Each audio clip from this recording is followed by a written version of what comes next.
বিসমিল্লাহির রহমানির রহিম। দৈনিক ডেস্টিনির ফেসবুক এবং ইউটিউব চ্যানেল কর্তৃক আয়োজিত আমাদের জিজ্ঞাসা অনুষ্ঠানে দেশ এবং বিশ্বের বিভিন্ন প্রান্ত থেকে যারা যারা আমাদেরকে শুনছেন এবং পরবর্তী সময় আমাদের এই অনুষ্ঠান দেখবেন, আপনাদের সকলকে জানাচ্ছি আন্তরিক শুভেচ্ছা এবং অভিনন্দন। সম্মানিত দর্শক এবং বিনিয়োগকারী যারা আছেন, এই সকলের উদ্দেশ্যে আমরা একটি বিষয় জানাতে চাই। ডেস্টিনি গ্রুপের ৪৫ লক্ষ বিনিয়োগকারী ক্রেতা পরিবেশকদের স্বার্থ সংশ্লিষ্ট আজকের এই লাইভ অনুষ্ঠান, এই অনুষ্ঠানটি বিনিয়োগকারীদের স্বার্থে। আপনারা যারা আমাদের অনুষ্ঠানে যুক্ত হয়েছেন, অবশ্যই একটু বিনীত রিকোয়েস্ট থাকবে, আপনারা অবশ্যই আমাদের অনুষ্ঠানটি শেয়ার করে দিবেন। পাশাপাশি অনুষ্ঠানের শুরুতেই আমরা একটি বিষয় আপনাদেরকে জানাতে চাই। আজকের অনুষ্ঠানে আমরা যে বিষয় নিয়ে কথা বলবো সেই বিষয়টি হচ্ছে ডেস্টিনির বিনিয়োগকারীদের অর্থ ফেরত প্রক্রিয়া শুরুতে 4 বাধা। এই বিষয়ে আমাদের সাথে কথা বলার জন্য আমাদের স্টুডিওতে 3 জন অতিথি উপস্থিত থাকবেন। যারা আমাদের সাথে আজকের অনুষ্ঠানে উপস্থিত থাকবেন তাদের সাথে আপনাদের পরিচয় করে দিব। তার আগে একটি বিষয় বলতে চাই দর্শক, আমাদের আজকের অনুষ্ঠানে আপনি চাইলে আপনি যুক্ত হতে পারেন আমাদের সাথে, এবং আপনি আপনার মূল্যবান প্রশ্নটুকু আমাদের অতিথিদের কাছে করতে পারেন। আমাদের সম্মানিত অতিথিরা আপনাদের এই যে প্রশ্ন করেছেন সেই প্রশ্নের উত্তর ওনারা প্রদান করবেন। আপনার কমেন্টের মাধ্যমে আমাদের কাছে আপনাদের আজকের অনুষ্ঠানের ডেস্টিনি গ্রুপের যে প্রতিষ্ঠান আছে 37টি প্রতিষ্ঠান, এই 37টি প্রতিষ্ঠান বিষয়ে আপনারা জানতে পারেন, প্রশ্ন করতে পারেন। ডেস্টিনি গ্রুপের যে বিনিয়োগকারী যারা আছে তাদের যে বিনিয়োগের টাকা ফেরতের বিষয়, ব্যবসা চালু এবং কোম্পানির আইনি যেই সম্পদগুলো যেগুলো বর্তমানে পুলিশের রিসিভারে আছে সেগুলো। এর পাশাপাশি যদি আমরা আরেকটু বিষয় বলি যে টি প্লান্টেশন, মাল্টিপারপাস, এই সংক্রান্ত যতগুলো বিষয় আছে প্রত্যেকটা বিষয় সম্পর্কে আপনারা চাইলেই আপনারা আপনাদের কাঙ্ক্ষিত সেই প্রশ্নটি করতে পারেন আমাদের সম্মানিত অতিথিদের কাছে। দর্শক, আমরা এই আজকের অনুষ্ঠানে আমাদের সম্মানিত অতিথি যিনি আছেন, আমরা চেষ্টা করব আপনাদেরকে তাদের সাথে যুক্ত করার জন্য। আমাদের সাথে আজকের অনুষ্ঠানের অতিথি হিসেবে যিনি উপস্থিত আছেন, টিটুর রহমান, প্রধান নির্বাহী, নাগরিক টিভি কানাডা থেকে আমাদের সাথে যুক্ত আছেন। জনাব টিটুর রহমান, আপনাকে স্বাগত যুক্ত হওয়ার জন্য। যারা দেখছেন সবাইকে আমি সালাম জানাচ্ছি। আসসালামু আলাইকুম, ভালো থাকবেন সবাই। জি, ধন্যবাদ। আমাদের সাথে কিছু সময়ের মধ্যে যুক্ত হবেন আমাদের আরেকজন অতিথি, নাজমুস সাকিব, বার্তা প্রধান, নাগরিক টিভি কানাডা থেকে। আমাদের সাকিব সাহেব আমাদের সাথে যুক্ত থাকবেন। আমাদের সাথে আরেকজন সম্মানিত অতিথি আছেন যিনি এস.এম. হুমায়ুন কবির পাটোয়ারি, উপদেষ্টা, নাগরিক টিভি কানাডা এবং সিনিয়র যুগ্ম সাধারণ সম্পাদক, কানাডা বিএনপি পশ্চিম, আমাদের সাথে আজকে যুক্ত থাকবেন। দর্শক, আমাদের আজকের এই অনুষ্ঠানে আপনারা আপনাদের যে কোনো গুরুত্বপূর্ণ মতামত অর্থাৎ মূল্যবান মন্তব্য আপনারা জানাতে পারেন। আমরা চেষ্টা করব আপনাদের সেই বিষয়গুলো নিয়ে কথা বলার জন্য। আপনারা শুরুতেই একটা বিষয় আপনারা জানেন যে আমাদের আজকের আলোচনার মূল বিষয় কি। আমাদের মূল বিষয় হচ্ছে যেটা ইতিমধ্যে আমরা বলেছি, তারপর আবার আমরা আপনাদের বিষয়টি একটু স্মরণ করে দিতে চাই। ডেস্টিনি গ্রুপ 2012 সালে 2001 সালে 5 জানুয়ারি আনুষ্ঠানিকভাবে মূলত ডেস্টিনি 2000 লিমিটেড যাত্রা শুরু করে এবং হাঁটি হাঁটি পা পা করে 2001 থেকে 2012 সাল পর্যন্ত 37টি প্রতিষ্ঠান নিয়ে ডেস্টিনি গ্রুপে রূপান্তরিত হয়। এবং এই 37টি প্রতিষ্ঠানের মধ্যে 2012 সালে সবচেয়ে আলোচিত দুটি প্রতিষ্ঠান, একটি হচ্ছে ডেস্টিনি মাল্টিপারপাস কোঅপারেটিভ সোসাইটি, অপরটি হচ্ছে ডেস্টিনি টি প্লান্টেশন লিমিটেড। ডেস্টিনি মাল্টিপারপাস শুরু হয় 2005 সালে আর ডেস্টিনি টি প্লান্টেশন শুরু হয় 2006 সালে। ডেস্টিনি টি প্লান্টেশন লিমিটেড যে প্রতিষ্ঠানটি, সেটার বিনিয়োগকারী সংখ্যা 17 লক্ষ, দুদকি হিসাব অনুযায়ী 17,50,000। এই 17,50,000 ব্যক্তির মধ্যে মাল্টিপারপাসে আবার বিনিয়োগ করে 8,055। তো 8,55,000 যে বিনিয়োগকারী যারা যারা আছেন তারা মূলত মাল্টিপারপাসে বিনিয়োগ করেন দুদকের হিসাব অনুযায়ী। এবং এই মাল্টিপারপাস এবং টি প্লান্টেশনের দুটি প্রতিষ্ঠানের বিরুদ্ধে দুর্নীতি দমন কমিশন 2012 সালে সর্বপ্রথম যে অভিযোগ নিয়ে আসে, বিভিন্ন ধরনের অভিযোগ মূলত আমাদের গণমাধ্যমগুলোর মাধ্যমে আসে। যেখানে একটা সময় এসেছিল যে টাকা বিদেশে পাচার করা একটা এসেছে, অস্ট্রেলিয়া আপেল বাগান লাগানোর একটা বিষয় এসেছে, আবার মানে কি বলে অবৈধ ব্যাংকিং করছে এরকম একটা বিষয় আসছে, তারল্য সংকট এরকম একটা বিষয় আসছে। এক এক দিন এক একটি বিষয় পত্রিকার পাতায় এসে ডেস্টিনির বিরুদ্ধে। তো আমাদের একটা বিষয় আমরা বরাবর মধ্যে প্রতিষ্ঠানের পক্ষ থেকে একটা বিষয় আপনাদের কাছে আমরা তুলে ধরতে চাই। প্রতিষ্ঠানের পক্ষ থেকে বারবার জানানো হয়েছে যে ডেস্টিনি গ্রুপ সবসময় স্বচ্ছতা বিশ্বাসী। তার ধারাবাহিকতায় ডেস্টিনি গ্রুপের যিনি কর্ণধার জনাব রফিকুল আমিন, আলহাজ মোহাম্মদ হোসেন, যখন এই পত্রিকায় লেখা শুরু হয়, দুদক যখন কার্যক্রম শুরু করে, তখন ওনারা দেশের বাহিরে ছিলেন। দেশের বাহির থেকে আসে, তারা এই বিষয়গুলো নিয়ে তারা বিভিন্ন গণমাধ্যমে কথা বলা শুরু করেন, বিভিন্ন টক শোতে জয়েন করেন। জয়েন করার পর তারা তাদের যে কোম্পানির পক্ষ থেকে যত ধরনের এভিডেন্স সবকিছু শেয়ার করা শুরু করেন। আপনার ইতিমধ্যে এই বিষয়টি অবগত আছেন। একটি সময় এই যে ডেস্টিনিকে কলাপস করার জন্য বা বন্ধ করে দেওয়ার জন্য যারা কাজ করেছিল, তারা একটা জিনিস বুঝতে পেরে মানে সক্ষম হয় যে জনাব রফিকুল আমিন যদি বাইরে থাকে, তাহলে কোনো ক্রমেই এই প্রতিষ্ঠানের কার্যক্রম স্থগিত করা সম্ভব হবে না। ফলে দুর্নীতি দমন কমিশনের পক্ষ থেকে দুটি প্রতিষ্ঠানের নামে মামলা করা হয়, আপনারা জানেন। একটি হচ্ছে ডেস্টিনি টি প্ল্যান্টেশন, অপরটি ডেস্টিনি মাল্টিপারপাস। দুটি প্রতিষ্ঠানের নামে 4,119 কোটি 24 লাখ টাকার অভিযোগ নিয়ে আসে। এবং এই সবচেয়ে গুরুত্বপূর্ণ বিষয় হচ্ছে, এই যে দুদক দুটি মামলা করে, দুটি মামলার মধ্যে ডেস্টিনির 45 লক্ষ বিনিয়োগকারী ক্রেতা পরিবেশের মধ্যে একজন ব্যক্তি অভিযোগ করেনি। তারপর তারা মামলা করেন এবং দীর্ঘ 12 বছর পর ডেস্টিনি মাল্টিপারপাস কোঅপারেটিভ সোসাইটি লিমিটেডের যে মামলাটি আছে, 12 বছরের কাছাকাছি সময় 2022 সালের 12ই মে বিচারিক আদালতে নিষ্পত্তি হয়, যেটি উচ্চ আদালতে বর্তমানে চলমান আছে। অপর মামলাটি যেটি টি প্ল্যান্টেশন লিমিটেড, সেটি 2025 সালের 15ই জানুয়ারি বিচারিক আদালতে নিষ্পত্তি হয়। এই মামলায় সর্বোচ্চ সাজা যেটা আছে 12 বছর। এই 12 বছর সাজা 12 বছর 3 মাস 5 দিন বেশি সাজা কেটে জনাব রফিকুল আমিন এবং আলহাজ মোহাম্মদ হোসেন দুজনেই মুক্ত হয়ে চলে আসেন। তো আজকে আমরা এই বিশেষ করে এই মামলার প্রসঙ্গ বিষয় নিয়ে আমরা কথা বলার জন্য আমাদের যে সম্মানিত অতিথি আছেন তার কাছ থেকে শুরু করব।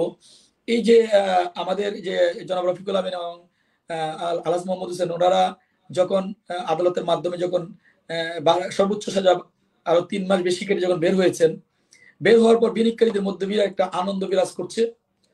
তারা মিষ্টি বিতরণ করছে, বিভিন্ন জায়গায় মোনাজাত করছে, দোয়া করছে, আল্লাহ তাআলা শুকরিয়া আদায় করছেন। কিন্তু সারা বাংলাদেশে কিছু অন্যান্য বিভিন্ন বিনিয়োগকারী বলেন বা বিভিন্ন সাধারণ মানুষের মধ্যে একটি প্রশ্ন তৈরি হয় যে ডেস্টিনি যেহেতু এমডি চেয়ারম্যান বের হয়ে চলে আসছেন, এখন বিনিয়োগকারীদের টাকা ফেরত দেওয়ার বিষয়টি, আলটিমেটলি টাকা ফেরত দেওয়াটা কি আসলে চাইলেই জনাব রফিকুল আমিন দিতে পারেন কিনা এই মুহূর্তে আলহাজ মোহাম্মদ হোসেন, আদালতের নির্দেশনা ছাড়া বা ব্যাংক অ্যাকাউন্ট খোলা ছাড়া বা অন্যান্য বিষয়গুলো ছাড়া? এই বিষয়ে মূলত আমরা শুরুতে আমাদের সম্মানিত অতিথি অন্য দুইজন আবার যুক্ত হবেন। আমি জনাব টিটু আপনার কাছ থেকে জানতে চাইবো যে আসলে বিনিয়োগকারীরা যে টাকা ফেরত চাচ্ছে, এটি কি আসলে বাস্তবিক পক্ষে এই মুহূর্তে কি শুরুতেই চাইলে কি জনাব রফিকুল আমিন এবং আলহাজ মোহাম্মদ হোসেন দিতে পারেন কিনা? আমরা ইতিমধ্যে আমাদের সাথে যুক্ত হয়েছেন আমাদের অনুষ্ঠানে, আজকের অনুষ্ঠানের সম্মানিত অতিথি। আমরা আপনাদের কাছে তার ওনাকে আবার পরিচয় করে দিতে যাচ্ছি। আমাদের সাথে ইতিমধ্যে যুক্ত হয়েছেন এস এম হুমায়ুন কবির পাটোয়ারি, নাগরিক টিভি উপদেষ্টা এবং সিনিয়র যুগ্ম সাধারণ সম্পাদক, কানাডা বিএনপি পশ্চিম।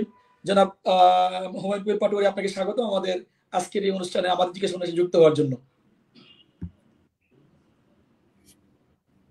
যেমন হুমায়ুন কবির, আমাকে শুনতে পাচ্ছেন?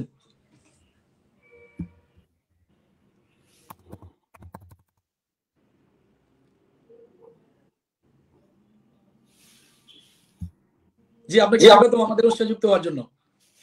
ধন্যবাদ, ধন্যবাদ। আমি এতক্ষণ শুনতে পাচ্ছিলাম না। আচ্ছা, আমরা আপনার কাছে আসবো। আমরা শুরুতেই যে বিষয়টি বলেছিলাম, জনাব টিটুর রহমান, আপনার কাছ থেকে জানতে চাচ্ছিলাম যে এই যে বিনিয়োগকারীরা এখন টাকা ফেরত পাওয়ার জন্য যে মূলত বিভিন্ন বিষয়ে তারা জানতে যাচ্ছে, আসলে সত্যিকার অর্থে এখন জনাব রফিকুল আমিন এবং আলহাজ মোহাম্মদ হোসেন ওনারা চাইলেই কি কোন বিনিয়োগকারীদের সরাসরি টাকা দেওয়ার কোনো অপশন আছে কিনা, বিষয়টি আমাদের দর্শকদের উদ্দেশ্যে যদি আপনি একটু ক্লিয়ার করেন। আবার শুনতে পাচ্ছি না, সাউন্ড অফ। আমি হয়তো বিষয়টা হয়তো অত ডিপলি জানি না আপনাদের সম্পর্কে, তবে আমি যদি একটা খোলা মানে খুব লজিক্যাল একটা বিষয় বলি যে এই মামলাটি এখনো নিষ্পত্তি হয়নি। সো মামলা নিষ্পত্তি না হওয়া পর্যন্ত আমাদের কোনো কিছু আদালতের, কারণ আপনারা এখন যে যে যে যে অবস্থাতে আছেন সেই অবস্থাটা হচ্ছে এখনো মামলা নিষ্পত্তি হয়নি। তার কারণ গত টক শোতে আমরা বলেছিলাম, একটা প্রশ্ন করেছিলাম, কারণ একটা একটা একটা একটা প্রশ্ন তুলেছিলাম এবং আমি এই প্রশ্নটা তুলেছিলাম এবং আমি বলেছিলাম যে এই যে 12 বছর এর অধিক সময় তারা যে যে সাজা খাটলো, মানে নর্মালি হয় কি যে আমরা নিশ্চিতভাবে একটা জিনিস আগে আমরা মানে একটা জায়গায় আমরা একটা আন্ডারস্ট্যান্ডিং এর মধ্যে আসি, সেটা কি যে পুরো মামলাটি ছিল সাজানো, বানোয়াট, ষড়যন্ত্রমূলক এবং এই মামলাটা ছিল মানে এই প্রতিষ্ঠানটাকে খেয়ে ফেলা। যেমন ধরেন আমি যদি বলি, আপনি যদি আমাকে প্রশ্ন করেন তাহলে আমি বলবো যে 16 বছরে বাংলাদেশের আর্থিক যে প্রতিষ্ঠান, যে প্রতিষ্ঠানগুলোকে খেয়ে ফেলা হয়েছে, এস আলমের মতো একজন ব্যবসায়ীকেই দেওয়া হয়েছে অধিকাংশ ব্যাংক, 8টা 10টা ব্যাংক, এবং পরবর্তীতে আওয়ামী লীগের নেতাকর্মীরা যাদেরকে হাইব্রিড বলছি আমি, হাইব্রিড আওয়ামী লীগার আওয়ামী লীগার ব্যবসায়ী যারা, তাদেরকে দিয়ে অন্যান্য ব্যাংক থেকেও যত টাকা পয়সা ছিল সব লুট করেছে। তো এখন পারেনি ডেস্টিনি করতে।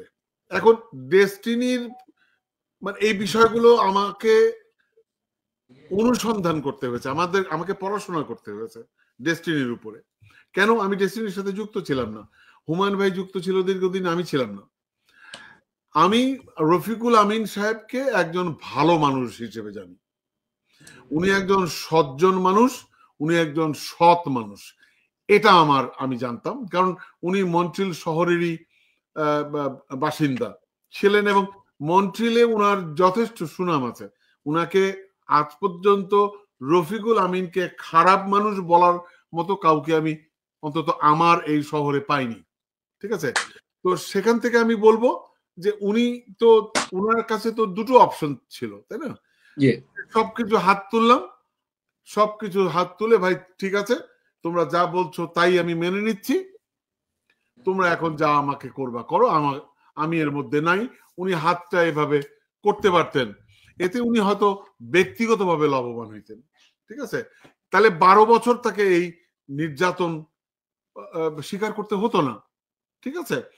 এখন প্রশ্ন হচ্ছে, উনি যখন এত কিছু করছে তার অর্থ হচ্ছে যে উনি এই বিনিয়োগকারীদের প্রতি আস্থাশীল, এই বিনিয়োগকারীদের প্রতি তার ভালোবাসা আছে, শ্রদ্ধা আছে, সম্মান আছে। এখন প্রশ্ন হচ্ছে যে অন দ্য আদার হ্যান্ড যদি আমি চিন্তা করি, আদার হ্যান্ড আমাকে 2 বছর আগে আমরা প্রোগ্রাম শুরু করেছি ডেস্টিনির, 1.5 বছর আগে একটা করেছি। আমি এই প্রোগ্রাম করার আগে যেমনটি আমি গতবার বলেছিলাম, আমি আগে একটু জানার চেষ্টা করেছি যে আদতে এর ভেতরের রহস্যটা কি, মানে কেন, কি জন্য। তো পরে তো জানলাম যে এটা তারেক সিদ্দিকীর ষড়যন্ত্র। এখন আমার দ্বিতীয়ত আমি জানার চেষ্টা করলাম যে এর যা বিনিয়োগকারী কিংবা এর যারা সদস্য, তারা এই প্রতিষ্ঠানটাকে কিভাবে দেখে এবং তারা এই রফিকুল আমিন সহ অন্যান্য যারা আছে তাদেরকে কোন দৃষ্টিতে দেখে। এবং আমি দেখলাম যে না, সবাই তাকে বিশ্বাস করে এবং এই প্রতিষ্ঠানটাকে জান দিয়ে ভালোবাসে। তো তখন আমি সিদ্ধান্ত নিয়েছি যে না, তাহলে এদের পক্ষে থাকতে হবে, কারণ তাহলে এরা মজলুম, এবং একটা জিনিস কি, আমরা মজলুমের পক্ষে। এখন প্রশ্ন হচ্ছে যে প্রশ্নটি আপনি আমাকে করেছেন, এটি যারা আপনারা এটার সদস্য, যারা এই প্রতিষ্ঠানটাকে ভালোবাসেন, এবং আমি একটা জিনিস দেখলাম যে রফিকুল আমিন সাহেব বের হওয়ার সংবাদের পরে বিভিন্ন জায়গায় ব্যাপক মানুষ উচ্ছ্বাস করছে, তার জন্য দোয়া করছে, এবং এই জন্য তারা মানে মানে উচ্ছ্বাস প্রকাশ করছে। সো এটা একটা very good significant, very good sign. হ্যাঁ, তো এখন আপনারা 12 বছর অপেক্ষা করেছেন, 12 বছর আমিন সাহেব কষ্ট করেছে। আমার মনে হয় যে এই আইনি প্রক্রিয়াটা যদি শেষ হলে হয়তো আমি বিশ্বাস করি আপনাদের এই বিনিয়োগকারীদেরকে বিনিয়োগের পয়সা তারা দিতে পারবে, নাম্বার 1। নাম্বার 2 হচ্ছে, আমি মনে করি যে আপনারা যেরকম এই 12 বছরে একাট্টা ছিলেন, ইউনাইটেড ছিলেন, আপনার একটা জিনিস মনে রাখবেন, ইউনাইটেড হচ্ছে শক্তি। আপনারা মানে আপনাদেরকে কেউ হেলাইতে পারে নাই। শেখ হাসিনার মতো একজন মানে দ্বন্দ্বার্থ প্রতাপশালী মহিলা আপনাদেরকে খেতে পারে নাই। হ্যাঁ, এবং তারেক সিদ্দিকী অসংখ্য গুমের যিনি সম্রাট, মূল মাস্টারমাইন্ড, তারাও আপনাদের এই প্রতিষ্ঠানকে গুম করতে পারে নাই, গিলে খাইতে পারে নাই। সুতরাং আমি বিশ্বাস করি আপনারা আইনি, এবং আমি যেটা গত ইয়েতে বলেছি যে এই 12 বছরে তা আপনাদের যা ক্ষতি হয়েছে, রফিকুল আমিন সহ যারা জেল খেটেছেন তাদের যে ক্ষতি হয়েছে, রাষ্ট্র এই ক্ষতিপূরণ দিবে, এবং রাষ্ট্রকে এই ক্ষতিপূরণ দিতে হবে, আইনের স্বার্থে দিতে হবে, ন্যায় বিচারের স্বার্থে দিতে হবে। ন্যায় বিচার যদি বাংলাদেশে প্রতিষ্ঠা করতে চাই আমরা, তাহলে রফিকুল আমিনকে ক্ষতিপূরণ দিতে হবে। ধন্যবাদ। জি, ধন্যবাদ। আমি এই মুহূর্তে আমরা আমাদের সম্মানিত অতিথি আপনার কাছ থেকে জানতে চাচ্ছি, বিশেষ করে এস এম হুমায়ুন কবির, ডেস্টিনির বিষয়টি নিয়ে আপনি যেহেতু কানাডাতে আছেন, ডেস্টিনির বিষয়টি নিয়ে বাংলাদেশ বলেন বিশ্বের বিভিন্ন দেশে বাংলাদেশি অনেকে আছে যারা সকলেই কম বেশি প্রায় ম্যাক্সিমাম ডেস্টিনির প্রতিষ্ঠানের সাথে জড়িত। কেউ এটাকে পজিটিভ ভাবে দেখে, কেউ নেগেটিভ ভাবে দেখে। যদিও 2012 সালের পরে মানুষ এটা সম্পর্কে একটা ম্যাক্সিমামই নেগেটিভ ভাবে দেখতো। এই 12 বছর পর এখন কি মোটামুটি পরিবেশটা এখন কেমন, আপনার দৃষ্টিতে কি মনে হয় আসলে যে ডেস্টিনি সম্পর্কে আপনার পারসেপশনটা কি? আমাদের দর্শকদের উদ্দেশ্যে রুলতে যদি আপনি একটু তুলে ধরেন তাহলে আমাদের জন্য একটু উপকার হয় আলোচনা সামনে আগানোর জন্য। জি, ধন্যবাদ জনাব হাসান, আমাকে এখানে ইনভাইট করার জন্য, আজকে কথা বলতে সুযোগ দেওয়ার জন্য। আমি প্রথমেই আমার দর্শক শ্রোতা, ডেস্টিনির শুভাকাঙ্ক্ষী, বিনিয়োগকারী, কর্মকর্তা কর্মচারী যারা আছেন সবাইকে সালাম এবং শুভেচ্ছা জানাচ্ছি, এবং সেই সঙ্গে আমি অভিনন্দিত করছি আমাদের ডেস্টিনির প্রাণ ম্যানেজিং ডিরেক্টর জনাব রফিকুল আমিনকে।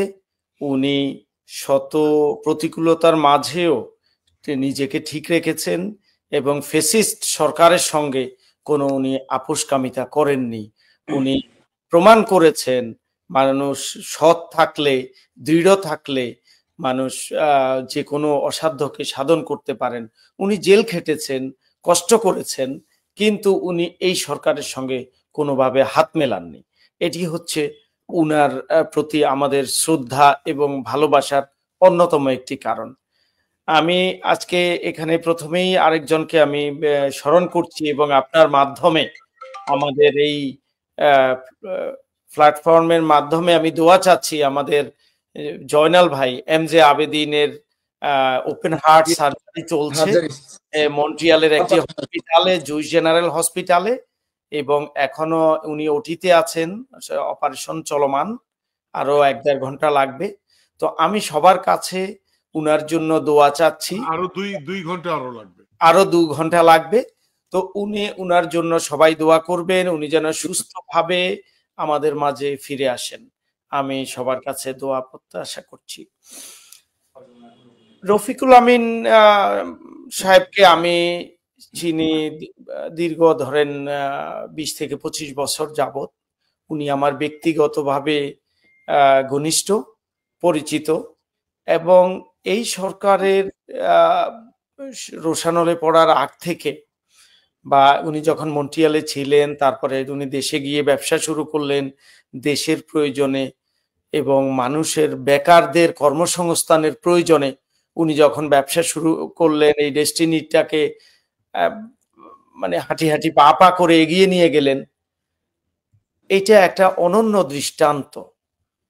বাংলাদেশ যখনই ডেস্টিনি 10 বছরের মাথায় অনেক ভালো করলো, অনেক উন্নতি সাধন করলো, প্রায় 45 লক্ষ বিনিয়োগকারী হাজব্যান্ড ওয়াইফ চিন্তা করলে 90 লক্ষ, দুজন করে ছেলে মেয়ে যদি ধরেন 1,80,00,000, আরো দুজন যদি বাবা মাকে ধরেন প্রায় 3 কোটি মানুষ এই দেশের সঙ্গে যুক্ত। আমাদের পতিত পলায়নকারী স্বৈরাচারী হাসিনা সরকার চিন্তা করলো এই রফিকুল আমিন তো আমাদের জন্য একটা হুমকি, এই রফিকুল আমিন তো যে কোনো সময় ডাক দিলে আমাদের জন্য একটা ক্ষতির কারণ হয়ে যাবে, এবং তার সম্পদের উপর তার লোলুপ দৃষ্টি পড়লো। বাংলাদেশের ব্যাংকগুলো যেভাবে খেয়েছে, বাংলাদেশের বিভিন্ন প্রতিষ্ঠানগুলো যেভাবে খেয়েছে, বাংলাদেশের বিশ্বনন্দিত নোবেল লরিয়েট ডক্টর ইউনূসকে যেভাবে হয়রানি করা শুরু করলো, এবং শেষমেশ আপনারা জানেন গ্রামীণ ব্যাংক এবং গ্রামীণের যত ডক্টর ইউনূস সাহেবের পরিচালনাধীন গ্রামীণ সেন্টারের পরিচালনাধীন যতগুলো ব্যবসা প্রতিষ্ঠান আছে, ইনক্লুডিং গ্রামীণ সেন্টার, সেটাকেও তারা দখলে নিয়ে নিয়েছিল। সেই হিসেবে ডেস্টিনিকে তারা দখল করতে চাইলো। আসলে তারেক সিদ্দিকীর এটি হচ্ছে একটি ব্যক্তিগত স্বার্থ, ব্যক্তিগত কারণে উনি এই কাজটি করেছেন। এবং তারেক সিদ্দিকী একা নন, তারেক সিদ্দিকীর সঙ্গে অনেকগুলো মন্ত্রী আছেন যারা রফিকুল আমিনের কাছ থেকে ব্যক্তিগতভাবে সুবিধা নিয়েছেন, ব্যক্তিগতভাবে। রফিকুল আমিন দেখুন মানবিক একজন মানুষ, ট্যালেন্টেড একজন মানুষ, উনি গুণীজনকে সম্মান করতে জানেন, মানুষের বিপদ আপদে উনি এগিয়ে আসতে জানেন। আমি জানি, আমি আপনাকে একটা উদাহরণ দিই, সেই শেখ হাসিনা সরকারের প্রথম সময়ের তথ্যমন্ত্রী ছিলেন আবুল কালাম আজাদ। উনার ওয়াইফ অসুস্থ হলেন, হার্টের চিকিৎসা করার উনার টাকা ছিল না। একদিন আমি উনার চেম্বারে বসা, রফিকুল আমিন সাহেবের সঙ্গে, আমি আসলে বিজনেসের সঙ্গে কখনো যুক্ত না, কিন্তু ডেস্টিনির ব্যবসার সঙ্গে আমি কখনো ছিলাম না, এখনো নাই, কিন্তু রফিকুল আমিন সাহেব যেহেতু আমার বন্ধু, আমি দেশে গেলে উনার এখানে আমি চা খেতে যেতাম, হয়তো উনার দাওয়াতে আমি যেতাম। একদিন বসা, তখন এই তথ্যমন্ত্রী আজাদ সাহেব আসলেন, আবুল কালাম আজাদ সাহেব এসে বললেন যে ভাই আমার খুব বিপদ, আমার ওয়াইফ অসুস্থ, ওপেন হার্ট সার্জারি করতে হবে, আমার কাছে টাকা নাই। তখন রফিকুল আমিন সাহেব বলল যে আজাদ সাহেব আপনার ওয়াইফ অসুস্থ, মৃত্যু পথযাত্রী, এটা নিয়ে আপনি ভাববেন না, আপনার কত টাকা লাগে চিকিৎসা ব্যয় আমি দেব। তখন আমি বুঝলাম আসলে রফিকুল আমিন যে কতটুকু মানবিক। এখন দেখেন দেশে বিদেশে তারা অন্যান্য ক্ষেত্রে যেমন বিএনপির বিরুদ্ধে যেমন অনেক প্রোপাগান্ডা ছড়িয়েছেন এবং তারেক রহমানের বিরুদ্ধে যেমন অনেক কুৎসা রটনা করেছেন, সেইরকম তাদের গৈবলসীয় তত্ত্বের ভিত্তিতে এই রফিকুল আমিনের বিরুদ্ধেও এমনভাবে প্রচার প্রচারণা করেছেন, উনি মানুষের টাকা মেরেছেন, উনি বিনিয়োগকারীদের টাকা মেরেছেন, যেমনটি বেগম খালেদা জিয়ার বিরুদ্ধে উনি প্রচার করেছিলেন যে এতিমের টাকা মেরেছেন। আসলে রফিকুল আমিন একটা টাকা মারেননি আমার জানা মতে, এবং বিদেশের কোথাও উনার একটা টাকা নেই। আমি একটা আপনাকে বলি, আমি রফিকুল আমিনের ঘনিষ্ঠ মানুষ হিসাবে সেই 2012 সালে উনি অ্যারেস্ট হওয়ার পরে 13 এবং 14তে বাংলাদেশের ডিজিএফআই এবং দুদকের একটা টিম কানাডাতে এসেছিল, আপনারা জানেন, এবং দুদকের ওই টিম এসে তন্ন তন্ন করে খুঁজেছে, এবং রফিকুল আমিনের যত ঘনিষ্ঠ মানুষ আছে এখানে, 2-1 ব্যবসায়িক কানেক্টেড প্লাস যারা উনার বন্ধু বান্ধব আছেন, উনার এক বন্ধু আছেন মাহবুব আলী খান, আমাদের মাহবুব ভাই, আমি, এই দুদকের কর্মকর্তারা এসে আমাকে অনেক চাপ দিয়েছেন যে আমার কাছে কোনো তথ্য আছে কিনা, আমার কাছে রফিকুল আমিনের কোনো টাকা আছে কিনা, এবং এই যে এবং শেষ পর্যায়ে যখন দেখলো কোনো কিছু নাই, এবং কিছু কিছু মানুষ, আমরা তো জানেন আমাদের বাংলাদেশিদের মধ্যে অনেকে অনেক প্রথমে অনেক ভেতরকার খবর সত্যটা না জেনে কমেন্টস করি আমরা এবং অনেক মন্তব্য করি। কেউ কেউ হয়তো ওদেরকে বলেছেন হুমায়ুন ভাইয়ের কাছে উনার হাজার হাজার কোটি টাকা, শত শত কোটি টাকা থাকতে পারে বা আছে। আমি তখন আমার সমস্ত এই দুদককে আমার ট্যাক্স পেপার দেখালাম এবং আমার সবগুলো অ্যাকাউন্টের আমি কপি দিলাম এবং বললাম যে দেখুন, এর বাইরে যদি আপনারা হাজার কোটি, 100 কোটি তো দূরের কথা, 100,000ও আমার অ্যাকাউন্টে পাওয়া যায়নি তখনকার সময়ে। এখন তারপরে দুদক আমার পিছু ছেড়েছে এবং দেশে গেলেও অনেকবার আমাকে মাঝে মধ্যে যখনই গিয়েছি, আমরা যেহেতু মানবাধিকারের জন্য কথা বলি, শেখ হাসিনার বিরুদ্ধে কথা বলি, সেই হিসাবে আমরা টার্গেটেড ছিলাম। টিটু ভাই বা আমি বা আমরা এখানে অন্যান্য যারা বিদেশে বসে এই সরকার বিরোধী গণতন্ত্রের জন্য আমরা লড়েছি, ফেসিবাদ বিরোধী আন্দোলন করেছি, আমাদের বাংলাদেশে যাওয়াটা ছিল নিষিদ্ধ এবং ভয়ানক একটা রিস্কি ছিল। তারপরও অনেকেই যেতে পারেননি। আমার মা যেহেতু এখন 100 বছর বয়স, তো মাকে দেখার জন্য মাঝে মধ্যে আমি শর্ট টাইমের জন্য গিয়েছি, কিন্তু যখনই গিয়েছি ডিবি, ডিজিএফআই আমাকে প্রশ্ন করেছে, নানানভাবে প্রেশার দিয়ে অনেক কথা, অনেক স্টেটমেন্ট আদায় করার চেষ্টা করেছিল। তবে আমি মনে করি যেই কথাটি হাসান সাহেব জানতে চেয়েছেন, দেশে বিদেশে আমি মনে করি রফিকুল আমিনের অল ওভার পার্সপেক্টিভ হচ্ছে পজিটিভ। মানুষ, বিনিয়োগকারী এবং জনগণ যতই বিভ্রান্ত করুক, বাংলাদেশে এখন যেমন সত্য উদ্ঘাটিত হচ্ছে এবং এই বিএনপি এবং খালেদা জিয়ার বিরুদ্ধে যেমন মিথ্যাচার মানুষ মনে প্রাণে রিয়েলাইজ করেছে, রফিকুল আমিনের বিরুদ্ধেও ষড়যন্ত্র এবং মিথ্যাচার মানুষ বিশ্বাস করেনি এবং সেটি আরো এখন বেরিয়ে আসবে। কত রকমের ষড়যন্ত্র তারা করেছে ডেস্টিনিকে খাওয়ার জন্য, এবং এই জনগণের টাকা ডেস্টিনির মালিক রফিকুল আমিন আত্মসাৎ করেননি, এখানে করেছেন সরকার এবং সরকারের লেসপেন্সাররা, সরকারের দুর্বৃত্তরা এই টাকা খেয়েছে। এখানে 300 গাড়ি ছিল, অসংখ্য অফিস ছিল, ফ্ল্যাট ছিল, হাজার হাজার ডেস্টিনির শত শত কোটি টাকা ফ্রিজ করে রেখে ব্যাংকে ওরা বেনিফিট নিয়েছে, ডেস্টিনিকে কোনো রকমের কোনো ইন্টারেস্ট দেওয়া হয়নি। তো আমি মনে করি টিটু ভাই যে কথাটি বললেন, আইনের ভিত্তিতে সরকার যে অন্যায় করেছে এটার জন্য তাদেরকে ক্ষমা চাওয়া উচিত এবং ডেস্টিনির বিনিয়োগকারীদেরকে এই সম্পদের ক্ষতিপূরণ দেওয়া উচিত রাষ্ট্রীয় নিয়ম অনুযায়ী। ধন্যবাদ আপনাকে। জি, ধন্যবাদ হুমায়ুন কবির পাটোয়ারি, আপনি আমাদের সাথে থাকুন। আমরা জনাব টিটুর রহমান, আপনার কাছে একটা বিষয় আমরা জানতে চাই। আমি একটু জানতে চাচ্ছি আপনার কাছেই, আপনি যেহেতু আপনার কাছে জানতে চাচ্ছি, অনেকে প্রশ্ন করছেন, যেমন অনেকে বলছেন আদালতের রায় প্রযোজনা হবে কেন, বিনিয়োগকারী তো কোনো মামলা করেনি। হ্যাঁ, এখানে আদালতের রায় প্রযোজনা হবে কেন, বিনিয়োগকারী তো মামলা করেনি, এটার উত্তর যদি আপনি একটু দেন। সেই সঙ্গে অনেকে আরো অনেকে প্রশ্ন করছে, তার মধ্যে আরেকজন বলছে যে ব্যাংক অ্যাকাউন্ট জব্দকৃত সম্পত্তি মুক্ত করতে কত সময় লাগতে পারে, এটা যদি একটু আপনারা বলেন তাহলে আমার মনে হয় যে যারা দর্শক তারা পার্টিসিপেট করছে তারা জানতে চাচ্ছে, এটা যদি আপনি একটু বলেন যে হ্যাঁ এটা একটা। আর আমাকে একজন প্রশ্ন করেছে, এটার উত্তর যদি আপনি একটু আমাকে দেন, সেটা হচ্ছে যে ওই ভদ্রলোক ও আমার আপনাদেরই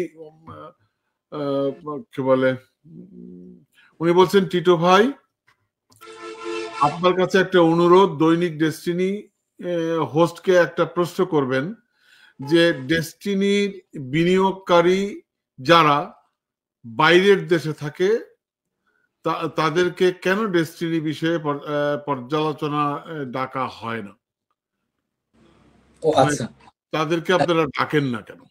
আচ্ছা, ধন্যবাদ। আমি বিশেষ করে যে বিষয়টি আমাদের সম্মানিত দর্শক যিনি বলেছেন ওনার প্রতি সম্মান রেখে আমরা একটা বিষয় বলতে চাই। আমরা নেক্সট প্রোগ্রাম যেটা করব, আমরা দেশের বাইরে যারা যারা আছেন, আপনারা যারা আমাদের এই অনুষ্ঠান দেখছেন, আপনারা আমাদের এই অনুষ্ঠানে অংশগ্রহণ করতে পারবেন।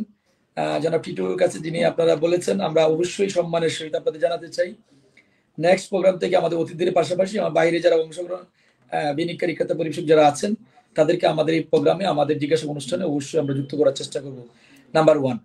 দ্বিতীয়ত যে বিষয়টি আমরা কথা বলতে চাই সেটি হচ্ছে আমাদের জনাব টিটুর রহমান, আপনার কাছ থেকে একটা বিষয়ে জানতে চাই, বিষয়টি সম্পর্কে আপনি কথা বলবেন।